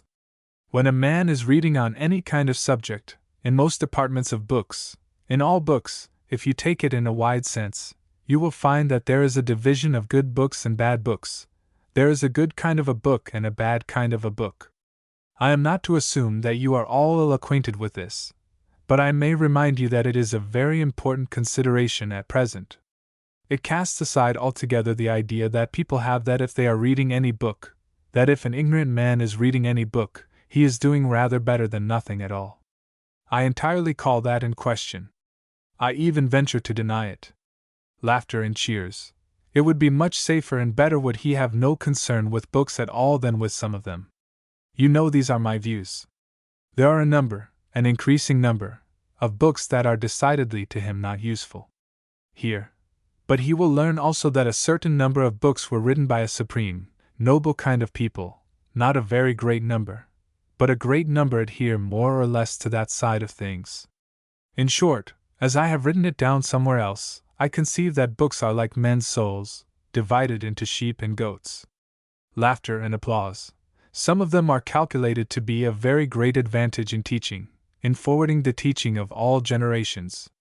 Others are going down, doing more and more, wilder and wilder mischief. And for the rest, in regard to all your studies here, and whatever you may learn, you are to remember that the object is not particular knowledge, that you are going to get higher in technical perfections, and all that sort of thing. There is a higher aim lies at the rear of all that, especially among those who are intended for literary, for speaking pursuits, the sacred profession. You are ever to bear in mind that there lies behind that the acquisition of what may be called wisdom, namely, sound appreciation and just decision as to all the objects that come round about you, and the habit of behaving with justice and wisdom. In short, great is wisdom, great is the value of wisdom. It cannot be exaggerated. The highest achievement of man. Blessed is he that getteth understanding, and that, I believe, occasionally may be missed very easily, but never more easily than now, I think. If that is a failure, all is a failure. However, I will not touch further upon that matter. In this university I learned from many sides that there is a great and considerable stir about endowments. Oh, I should have said in regard to book reading, if it be so very important, how very useful would an excellent library be in every university. I hope that will not be neglected by those gentlemen who have charge of you, and indeed, I am happy to hear that your library is very much improved since the time I knew it, and I hope it will go on improving more and more. You require money to do that, and you require also judgment in the selectors of the books, pious insight into what is really for the advantage of human souls, and the exclusion of all kinds of claptrap books which merely excite the astonishment of foolish people. Laughter. Wise books, as much as possible good books. As I was saying, there appears to be a great demand for endowments, an assiduous and praiseworthy industry for getting new funds collected for encouraging the ingenious youth of universities, especially in this the chief university of the country. Here. Well, I entirely participate in everybody's approval of the movement. It is very desirable. It should be responded to, and one expects most assuredly will. At least, if it is not, it will be shameful to the country of Scotland, which never was so rich in money as at the present moment, and never stood so much in need of getting noble universities to counteract many influences that are springing up alongside of money. It should not be backward in coming forward in the way of endowments, a laugh, at least, in rivalry to our rude old barbarous ancestors, as we have been pleased to call them. Such munificence as theirs is beyond all praise, to whom I am sorry to say we are not yet by any manner of means equal, or approaching equality. Laughter. There is an overabundance of money, and sometimes I cannot help thinking that, probably, never has there been at any other time in Scotland the 100th part of the money that now is, or even the 1,000th part, for wherever I go there is that gold nuggeting, a laugh, that prosperity. Many men are counting their balances by millions. Money was never so abundant, and nothing that is good to be done with it. Hear, hear! And a laugh. No man knows, or very few men know, what benefit to get out of his money. In fact, it too often is secretly a curse to him. Much better for him never to have had any. But I do not expect that generally to be believed. Laughter. Nevertheless, I should think it a beautiful relief to any man that has an honest purpose struggling in him to bequeath a handsome house of refuge, so to speak, for some meritorious man who may hereafter be born into the world, to enable him a little to get on his way. To do, in fact, as those old Norman kings whom I have described to you, to raise a man out of the dirt and mud where he is getting trampled, unworthily on his part, into some kind of position where he may acquire the power to do some good in his generation. I hope that as much as possible will be done in that way, that efforts will not be relaxed till the thing is in a satisfactory state. At the same time, in regard to the classical department of things, it is to be desired that it were properly supported, that we could allow people to go and devote more leisure possibly to the cultivation of particular departments. We might have more of this from Scotch universities than we have. I am bound, however, to say that it does not appear as if of late times endowment was the real soul of the matter. The English, for example, are the richest people for endowments on the face of the earth in their universities, and it is a remarkable fact that since the time of Bentley you cannot name anybody that has gained a great name in scholarship among them, or constituted a point of revolution in the pursuits of men in that way. The man that did that is a man worthy of being remembered among men, although he may be a poor man, and not endowed with worldly wealth. One man that actually did constitute a revolution was the son of a poor weaver in Saxony, who edited his Tabulus in Dresden in the room of a poor comrade, and who, while he was editing his Tabulus, had to gather his peas-cod shells on the streets and boil them for his dinner. That was his endowment. But he was recognized soon to have done a great thing. His name was Heine. I can remember it was quite a revolution in my mind when I got hold of that man's book on Virgil. I found that for the first time I had understood him, that he had introduced me for the first time into an insight of Roman life, and pointed out the circumstances in which these were written, and here was interpretation, and it has gone on in all manner of development, and has spread out into other countries. Upon the whole, there is one reason why endowments are not given now as they were in old days, when they founded abbeys, colleges, and all kinds of things of that description, with such success as we know. All that has changed now. Why that has decayed away may in part be that people have become doubtful that colleges are now the real sources of that which I call wisdom, whether they are anything more, anything much more, than a cultivating of man in the specific arts. In fact, there has been a suspicion of that kind in the world for a long time. A laugh. That is an old saying, an old proverb. An ounce of mother wit is worth a pound of clergy. Laughter. There is a suspicion that a man is perhaps not nearly so wise as he looks, or because he has poured out speech so copiously. Laughter. When the 7 free arts on which the old universities were based came to be modified a little, in order to be convenient for or to promote the wants of modern society, though, perhaps, some of them are obsolete enough even yet for some of us, there arose a feeling that mere vocality, mere culture of speech, if that is what comes out of a man, though he may be a great speaker, an eloquent orator, yet there is no real substance there, if that is what was required and aimed at by the man himself, and by the community that set him upon becoming a learned man. Maidservants, I hear people complaining, are getting instructed in the ologies, and so on, and are apparently totally ignorant of brewing, boiling, and baking, laughter, above all things, not taught what is necessary to be known, from the highest to the lowest, strict obedience, humility, and correct moral conduct. Oh, it is a dismal chapter, all that, if one went into it. What has been done by rushing after fine speech? I have written down some very fierce things about that, perhaps considerably more emphatic than I would wish them to be now, but they are deeply my conviction. Here, there is very great necessity indeed of getting a little more silent than we are. It seems to me the finest nations of the world, the English and the American, are going all away into wind and tongue. Applause and laughter, but it will appear sufficiently tragical by and by, long after I am away out of it. Silence is the eternal duty of a man. He won't get to any real understanding of what is complex, and what is more than any other, pertinent to his interests, without maintaining silence. Watch the tongue is a very old precept, and a most true one. I do not want to discourage any of you from your Demosthenes, and your studies of the niceties of language, and all that. Believe me, I value that as much as any of you. I consider it a very graceful thing, and a proper thing, for every human creature to know what the implement which he uses in communicating his thoughts is, and how to make the very utmost of it. I want you to study Demosthenes, and know all his excellencies. At the same time, I must say that speech does not seem to me, on the whole, to have turned to any good account. Why tell me that a man is a fine speaker if it is not the truth that he is speaking? Phocion, who did not speak at all, was a great deal nearer hitting the mark than Demosthenes. Laughter. He used to tell the Athenians, "You can't fight Philip. You have not the slightest chance with him. He is a man who holds his tongue. He has great disciplined armies.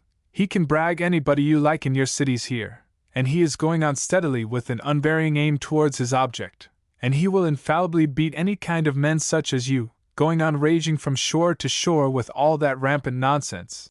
Demosthenes said to him one day, "The Athenians will get mad some day and kill you." "Yes," Phocion says, "when they are mad, and you as soon as they get sane again." Laughter.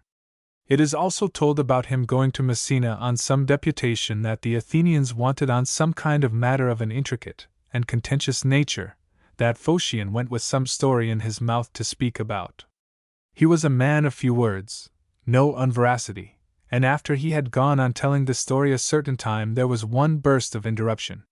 One man interrupted with something he tried to answer, and then another, and finally, the people began bragging and bawling, and no end of debate, till it ended in the want of power in the people to say any more.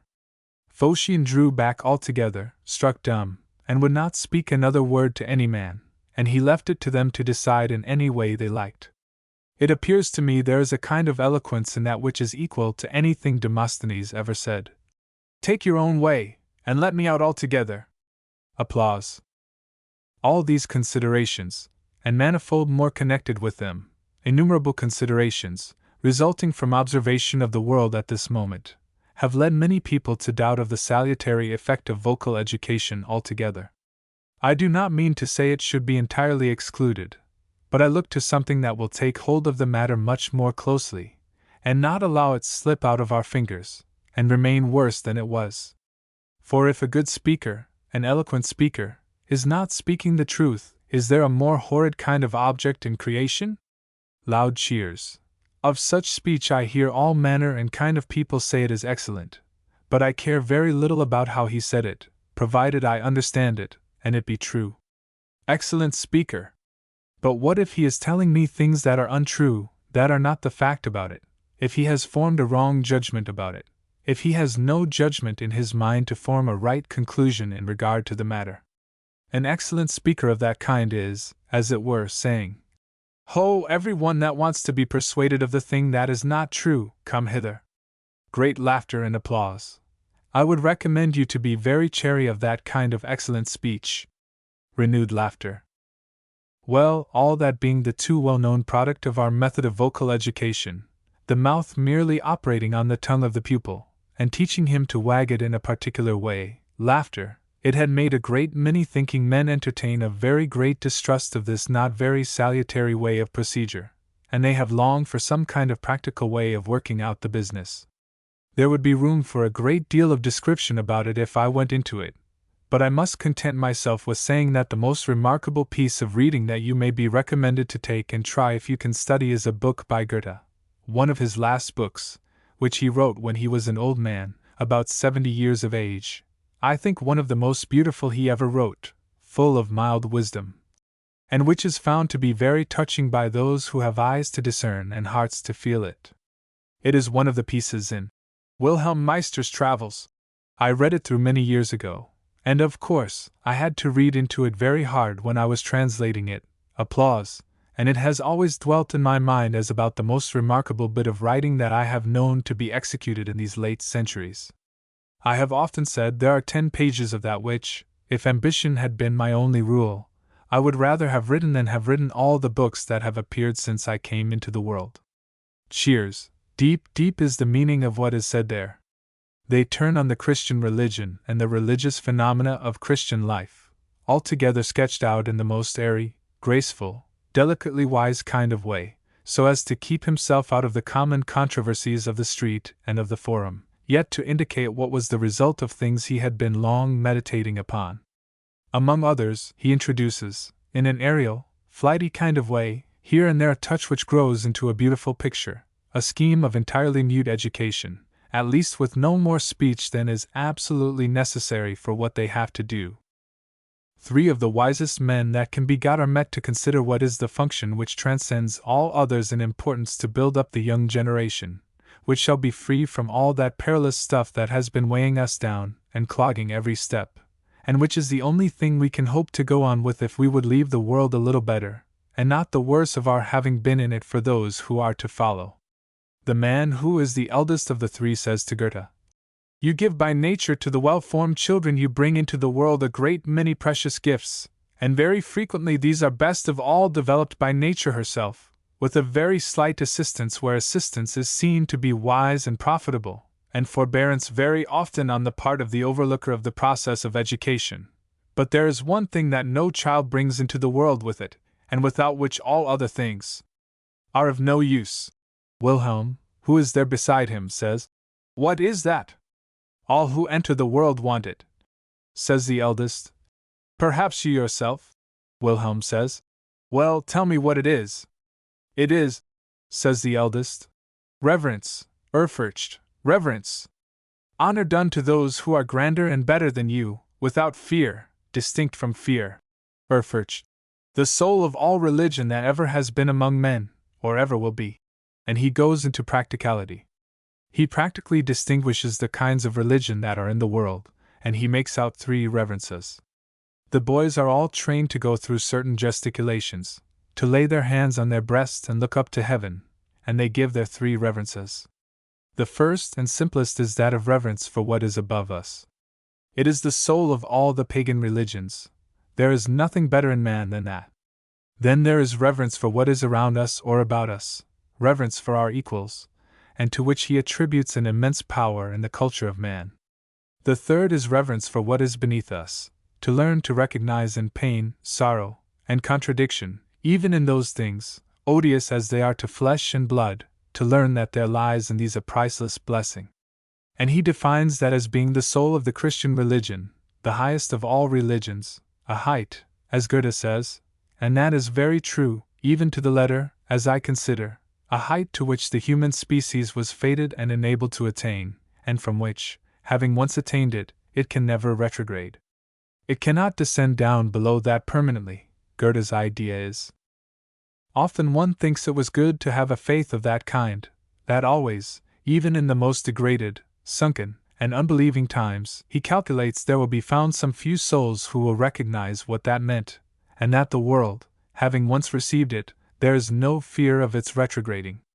He goes on then to tell us the way in which they seek to teach boys, in the sciences particularly, whatever the boy is fit for.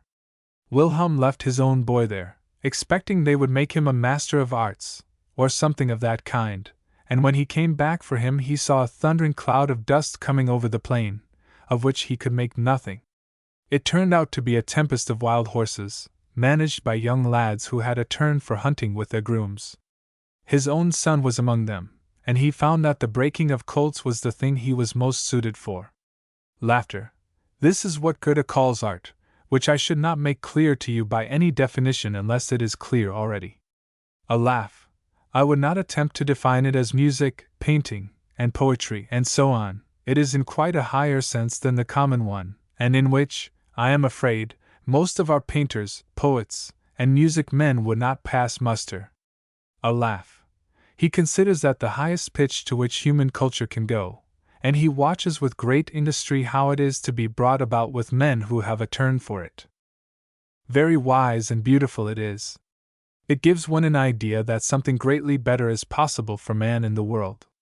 I confess it seems to me it is a shadow of what will come, unless the world is to come to a conclusion that is perfectly frightful, some kind of scheme of education like that, presided over by the wisest and most sacred men that can be got in the world, and watching from a distance, a training in practicality at every turn, no speech in it except that speech that is to be followed by action. For that ought to be the rule as nearly as possible among them. For rarely should men speak at all unless it is to say that thing that is to be done, and let him go and do his part in it, and to say no more about it. I should say there is nothing in the world you can conceive so difficult, prima facie, as that of getting a set of men gathered together, rough, rude, and ignorant people, gather them together, promise them a shilling a day, rank them up, give them very severe and sharp drill, and by bullying and drill, for the word drill seems as if it meant the treatment that would force them to learn, they learn what it is necessary to learn. And there is the man, a piece of an animated machine, a wonder of wonders to look at. He will go and obey one man, and walk into the cannon's mouth for him, and do anything whatever that is commanded of him by his general officer. And I believe all manner of things in this way could be done if there were anything like the same attention bestowed. Very many things could be regimented and organized into the mute system of education that Goethe evidently adumbrates there. But I believe, when people look into it, it will be found that they will not be very long in trying to make some efforts in that direction, for the saving of human labor, and the avoidance of human misery, would be uncountable if it were set about and begun even in part. Alas! It is painful to think how very far away it is, any fulfillment of such things. For I need not hide from you, young gentlemen, and that is one of the last things I am going to tell you, that you have got into a very troublous epoch of the world, and I don't think you will find it improve the footing you have, though you have many advantages which we had not. You have careers open to you, by public examinations and so on, which is a thing much to be approved, and which we hope to see perfected more and more. All that was entirely unknown in my time, and you have many things to recognize as advantages. But you will find the ways of the world more anarchical than ever, I think. As far as I have noticed, revolution has come upon us. We have got into the age of revolutions. All kinds of things are coming to be subjected to fire, as it were. Hotter and hotter the wind rises around everything. Curious to say, now in Oxford and other places that used to seem to live at anchor in the stream of time, regardless of all changes, they are getting into the highest humor of mutation, and all sorts of new ideas are getting afloat. It is evident that whatever is not made of asbestos will have to be burnt in this world. It will not stand the heat it is getting exposed to. And in saying that, it is but saying in other words that we are in an epoch of anarchy, anarchy plus the constable. Laughter. There is nobody that picks one's pocket without some policeman being ready to take him up. Renewed laughter. But in every other thing he is the son, not of cosmos, but of chaos. He is a disobedient, and reckless, and altogether a waste kind of object, commonplace man in these epochs, and the wiser kind of man, the select, of whom I hope he will be part, has more and more a set time to it to look forward, and will require to move with double wisdom, and will find, in short, that the crooked things that he has to pull straight in his own life, or round about, wherever he may be, are manifold, and will task all his strength wherever he may go. But why should I complain of that either? For that is a thing a man is born to in all epochs. He is born to expend every particle of strength that God Almighty has given him, in doing the work he finds he is fit for, to stand it out to the last breath of life, and do his best. We are called upon to do that, and the reward we all get, which we are perfectly sure of if we have merited it, is that we have got the work done, or, at least, that we have tried to do the work, for that is a great blessing in itself, and I should say there is not very much more reward than that going in this world. If the man gets meat and clothes, what matters it whether he have £10,000, or £10,000,000, or £70 a year? He can get meat and clothes for that, and he will find very little difference intrinsically, if he is a wise man. I warmly second the advice of the wisest of men. Don't be ambitious, don't be at all too desirous to success, be loyal and modest. Cut down the proud towering thoughts that you get into you, or see they be pure as well as high. There is a nobler ambition than the gaining of all California would be, or the getting of all the suffrages that are on the planet just now. Loud and prolonged cheers. Finally, gentlemen, I have one advice to give you, which is practically of very great importance, though a very humble one. I have no doubt you will have among you people ardently bent to consider life cheap, for the purpose of getting forward in what they are aiming at of high, and you are to consider throughout, much more than is done at present, that health is a thing to be attended to continually, that you are to regard that as the very highest of all temporal things for you. Applause. There is no kind of achievement you could make in the world that is equal to perfect health. What are nuggets and millions? The French financier said. Alas! Why is there no sleep to be sold? Sleep was not in the market at any quotation. Laughter and applause. It is a curious thing that I remarked long ago, and have often turned in my head, that the old word for holy, in the German language, heilig, also means healthy, and so Heilbronn means holy well, or healthy well. We have in the Scotch hail, and I suppose our English word whole, with a W, all of one piece, without any hole in it, is the same word. I find that you could not get any better definition of what holy really is than healthy, completely healthy. Mens sana in corpore sano. Applause.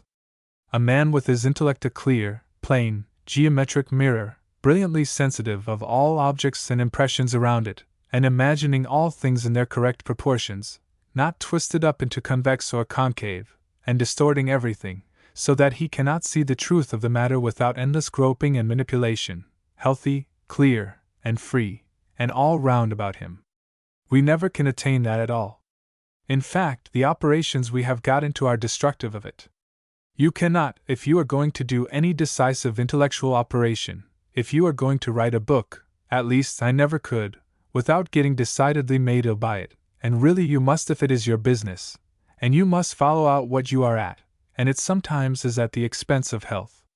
Only remember at all times to get back as fast as possible out of it into health, and regard the real equilibrium as the center of things. You should always look at the heilig, which means holy, and holy means healthy. Well, that old etymology, what a lesson it is against certain gloomy, austere, ascetic people, that have gone about as if this world were all a dismal prison house.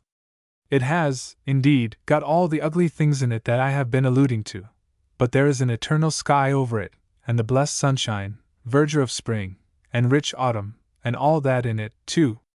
Piety does not mean that a man should make a sour face about things, and refuse to enjoy in moderation what his Maker has given. Neither do you find it to have been so with old Knox. If you look into him you will find a beautiful Scotch humor in him, as well as the grimmest and sternest truth when necessary, and a great deal of laughter. We find really some of the sunniest glimpses of things come out of Knox that I have seen in any man, for instance, in his History of the Reformation, which is a book I hope every one of you will read, a glorious book. On the whole, I would bid you stand up to your work, whatever it may be, and not be afraid of it, not in sorrows or contradiction to yield, but pushing on towards the goal. And don't suppose that people are hostile to you in the world. You will rarely find anybody designedly doing you ill. You may feel often as if the whole world is obstructing you, more or less. But you will find that to be because the world is traveling in a different way from you, and rushing on in its own path. Each man has only an extremely good will to himself, which he has a right to have, and is moving on towards his object. Keep out of literature as a general rule, I should say also. Laughter.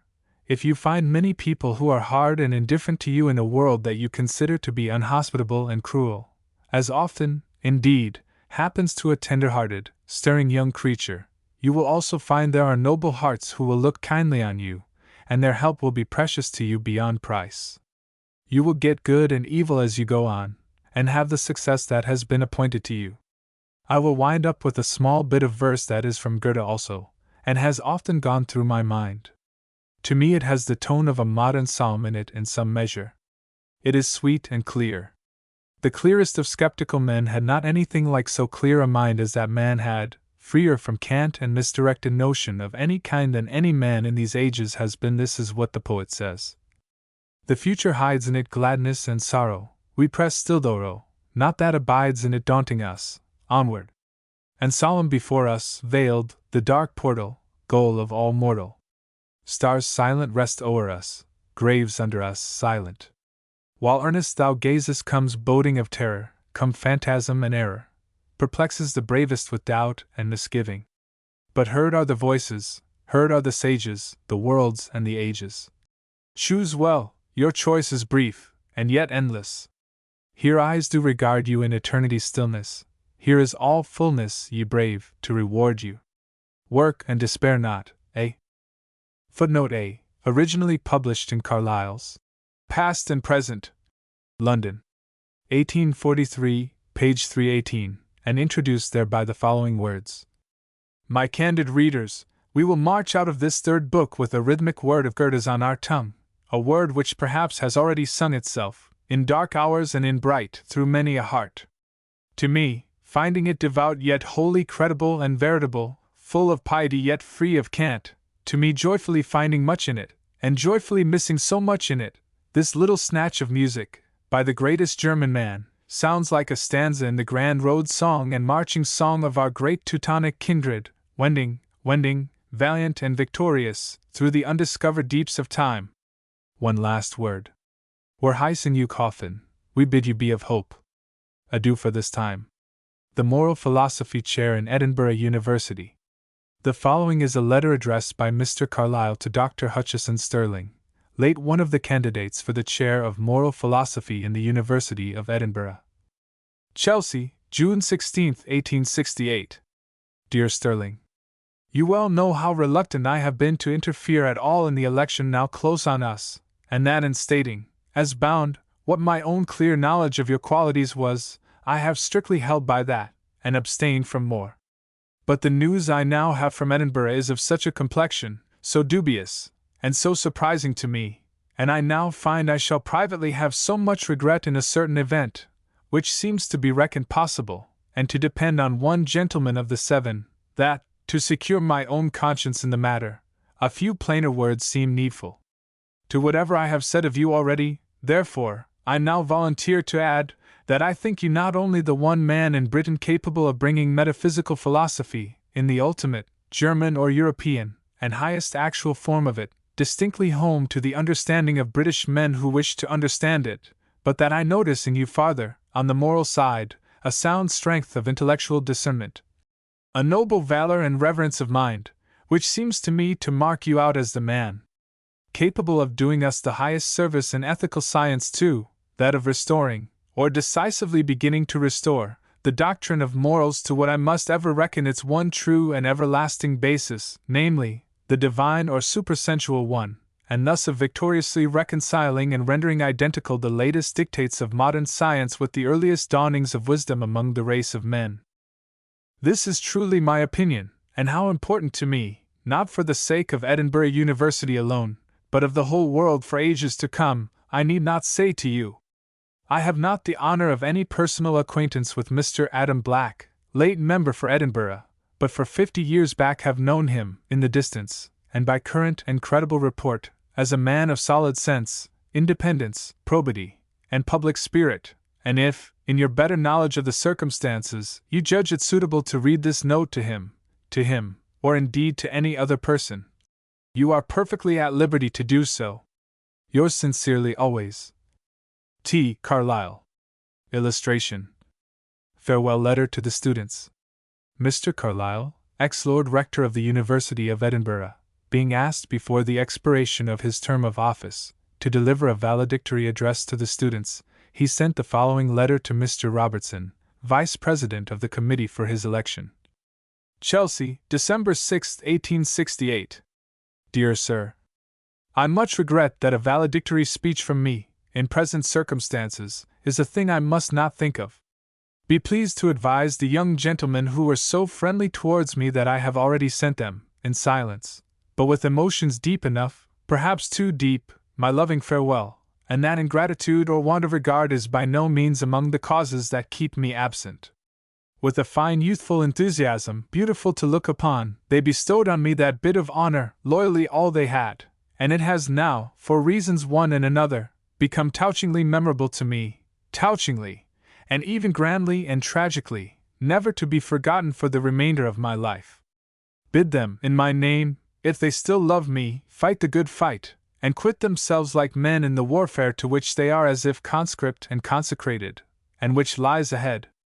Tell them to consult the eternal oracles, not yet inaudible, nor ever to become so, when worthily inquired of, and to disregard, nearly altogether, in comparison, the temporary noises, menacings, and deliriums. May they love wisdom, as wisdom, if she is to yield her treasures, must be loved, piously, valiantly, humbly, beyond life itself, or the prizes of life, with all one's heart and all one's soul. In that case, I will say again, and not in any other case, it shall be well with them. Adieu, my young friends, a long adieu, yours with great sincerity. T. Carlyle. Bequest by Mr. Carlyle. At a meeting of the Senatus Academicus of Edinburgh University, a few weeks after his decease, a deed of mortification by Thomas Carlyle in favor of that body, for the foundation of 10 bursaries in the Faculty of Arts, was read. The document opens as follows. I, Thomas Carlyle, residing at Chelsea, presently rector in the University of Edinburgh, from the love, favor, and affection which I bear to that university, and from my interest in the advancement of education in my native Scotland, as elsewhere, for these and for other more peculiar reasons, which also I wish to record, do intend, and am now in the act of making to the said university a bequest, as underwritten, of the estate of Craigengputtock, which is now my property. Craigengputtock lies at the head of the parish of Dunscore, in Nithsdale, Dumfriesshire. The extent is of about 1,800 acres. Rental at present, on lease of 19 years, is £250. The annual worth, with the improvements now in progress, is probably £300. Craigengputtock was for many generations the patrimony of a family named Welsh, the eldest son usually a John Welsh, in series going back, think some, to the famous John Welsh, son-in-law of the reformer Knox. The last male heir of the family was John Welsh, Esq. surgeon, Haddington. His one child and heiress was my late dear, magnanimous, much loving, and to me, inestimable wife, in memory of whom, and of her constant nobleness and piety towards him and towards me, I am now, she having been the last of her kindred, about to bequeath to Edinburgh University with whatever piety is in me this Craigengputtock, which was theirs and hers, on the terms, and for the purposes, and under the conditions underwritten. Therefore I do mortify and dispose to and in favor of the said University of Edinburgh, for the foundation and endowment of 10 equal bursaries, to be called the John Welsh bursaries, in the said University, heritably and irredeemably, all and hold the lands of Upper Craigengputtock.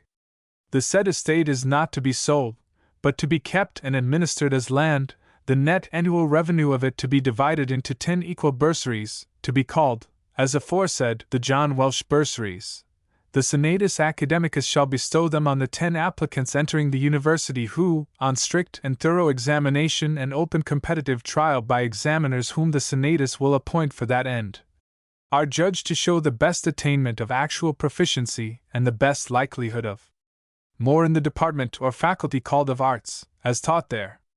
Examiners to be actual professors in said faculty, the fittest whom the Senatus can select, with fit assessors or coadjutors and witnesses, if the Senatus see good, and always the report of the said examiners to be minuted and signed, and to govern the appointments made, and to be recorded therewith. More especially I appoint that 5 of the John Welsh bursaries shall be given for the best proficiency in mathematics. I would rather say in mathesis, if that were a thing to be judged of from competition, but practically above all in pure geometry, such being perennial, the symptom not only of steady application, but of a clear, methodic intellect, and offering in all epochs good promise for all manner of arts and pursuits.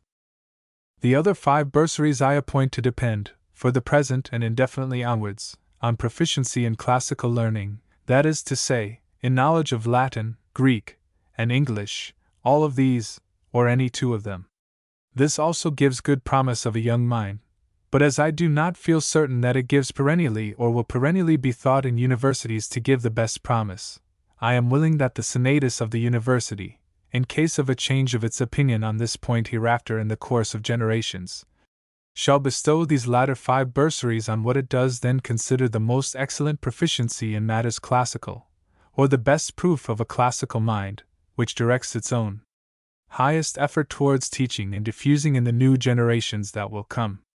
The bursaries to be open to free competition of all who come to study in Edinburgh University, and who have never been of any other university, the competition to be held on or directly before or after their first matriculation there.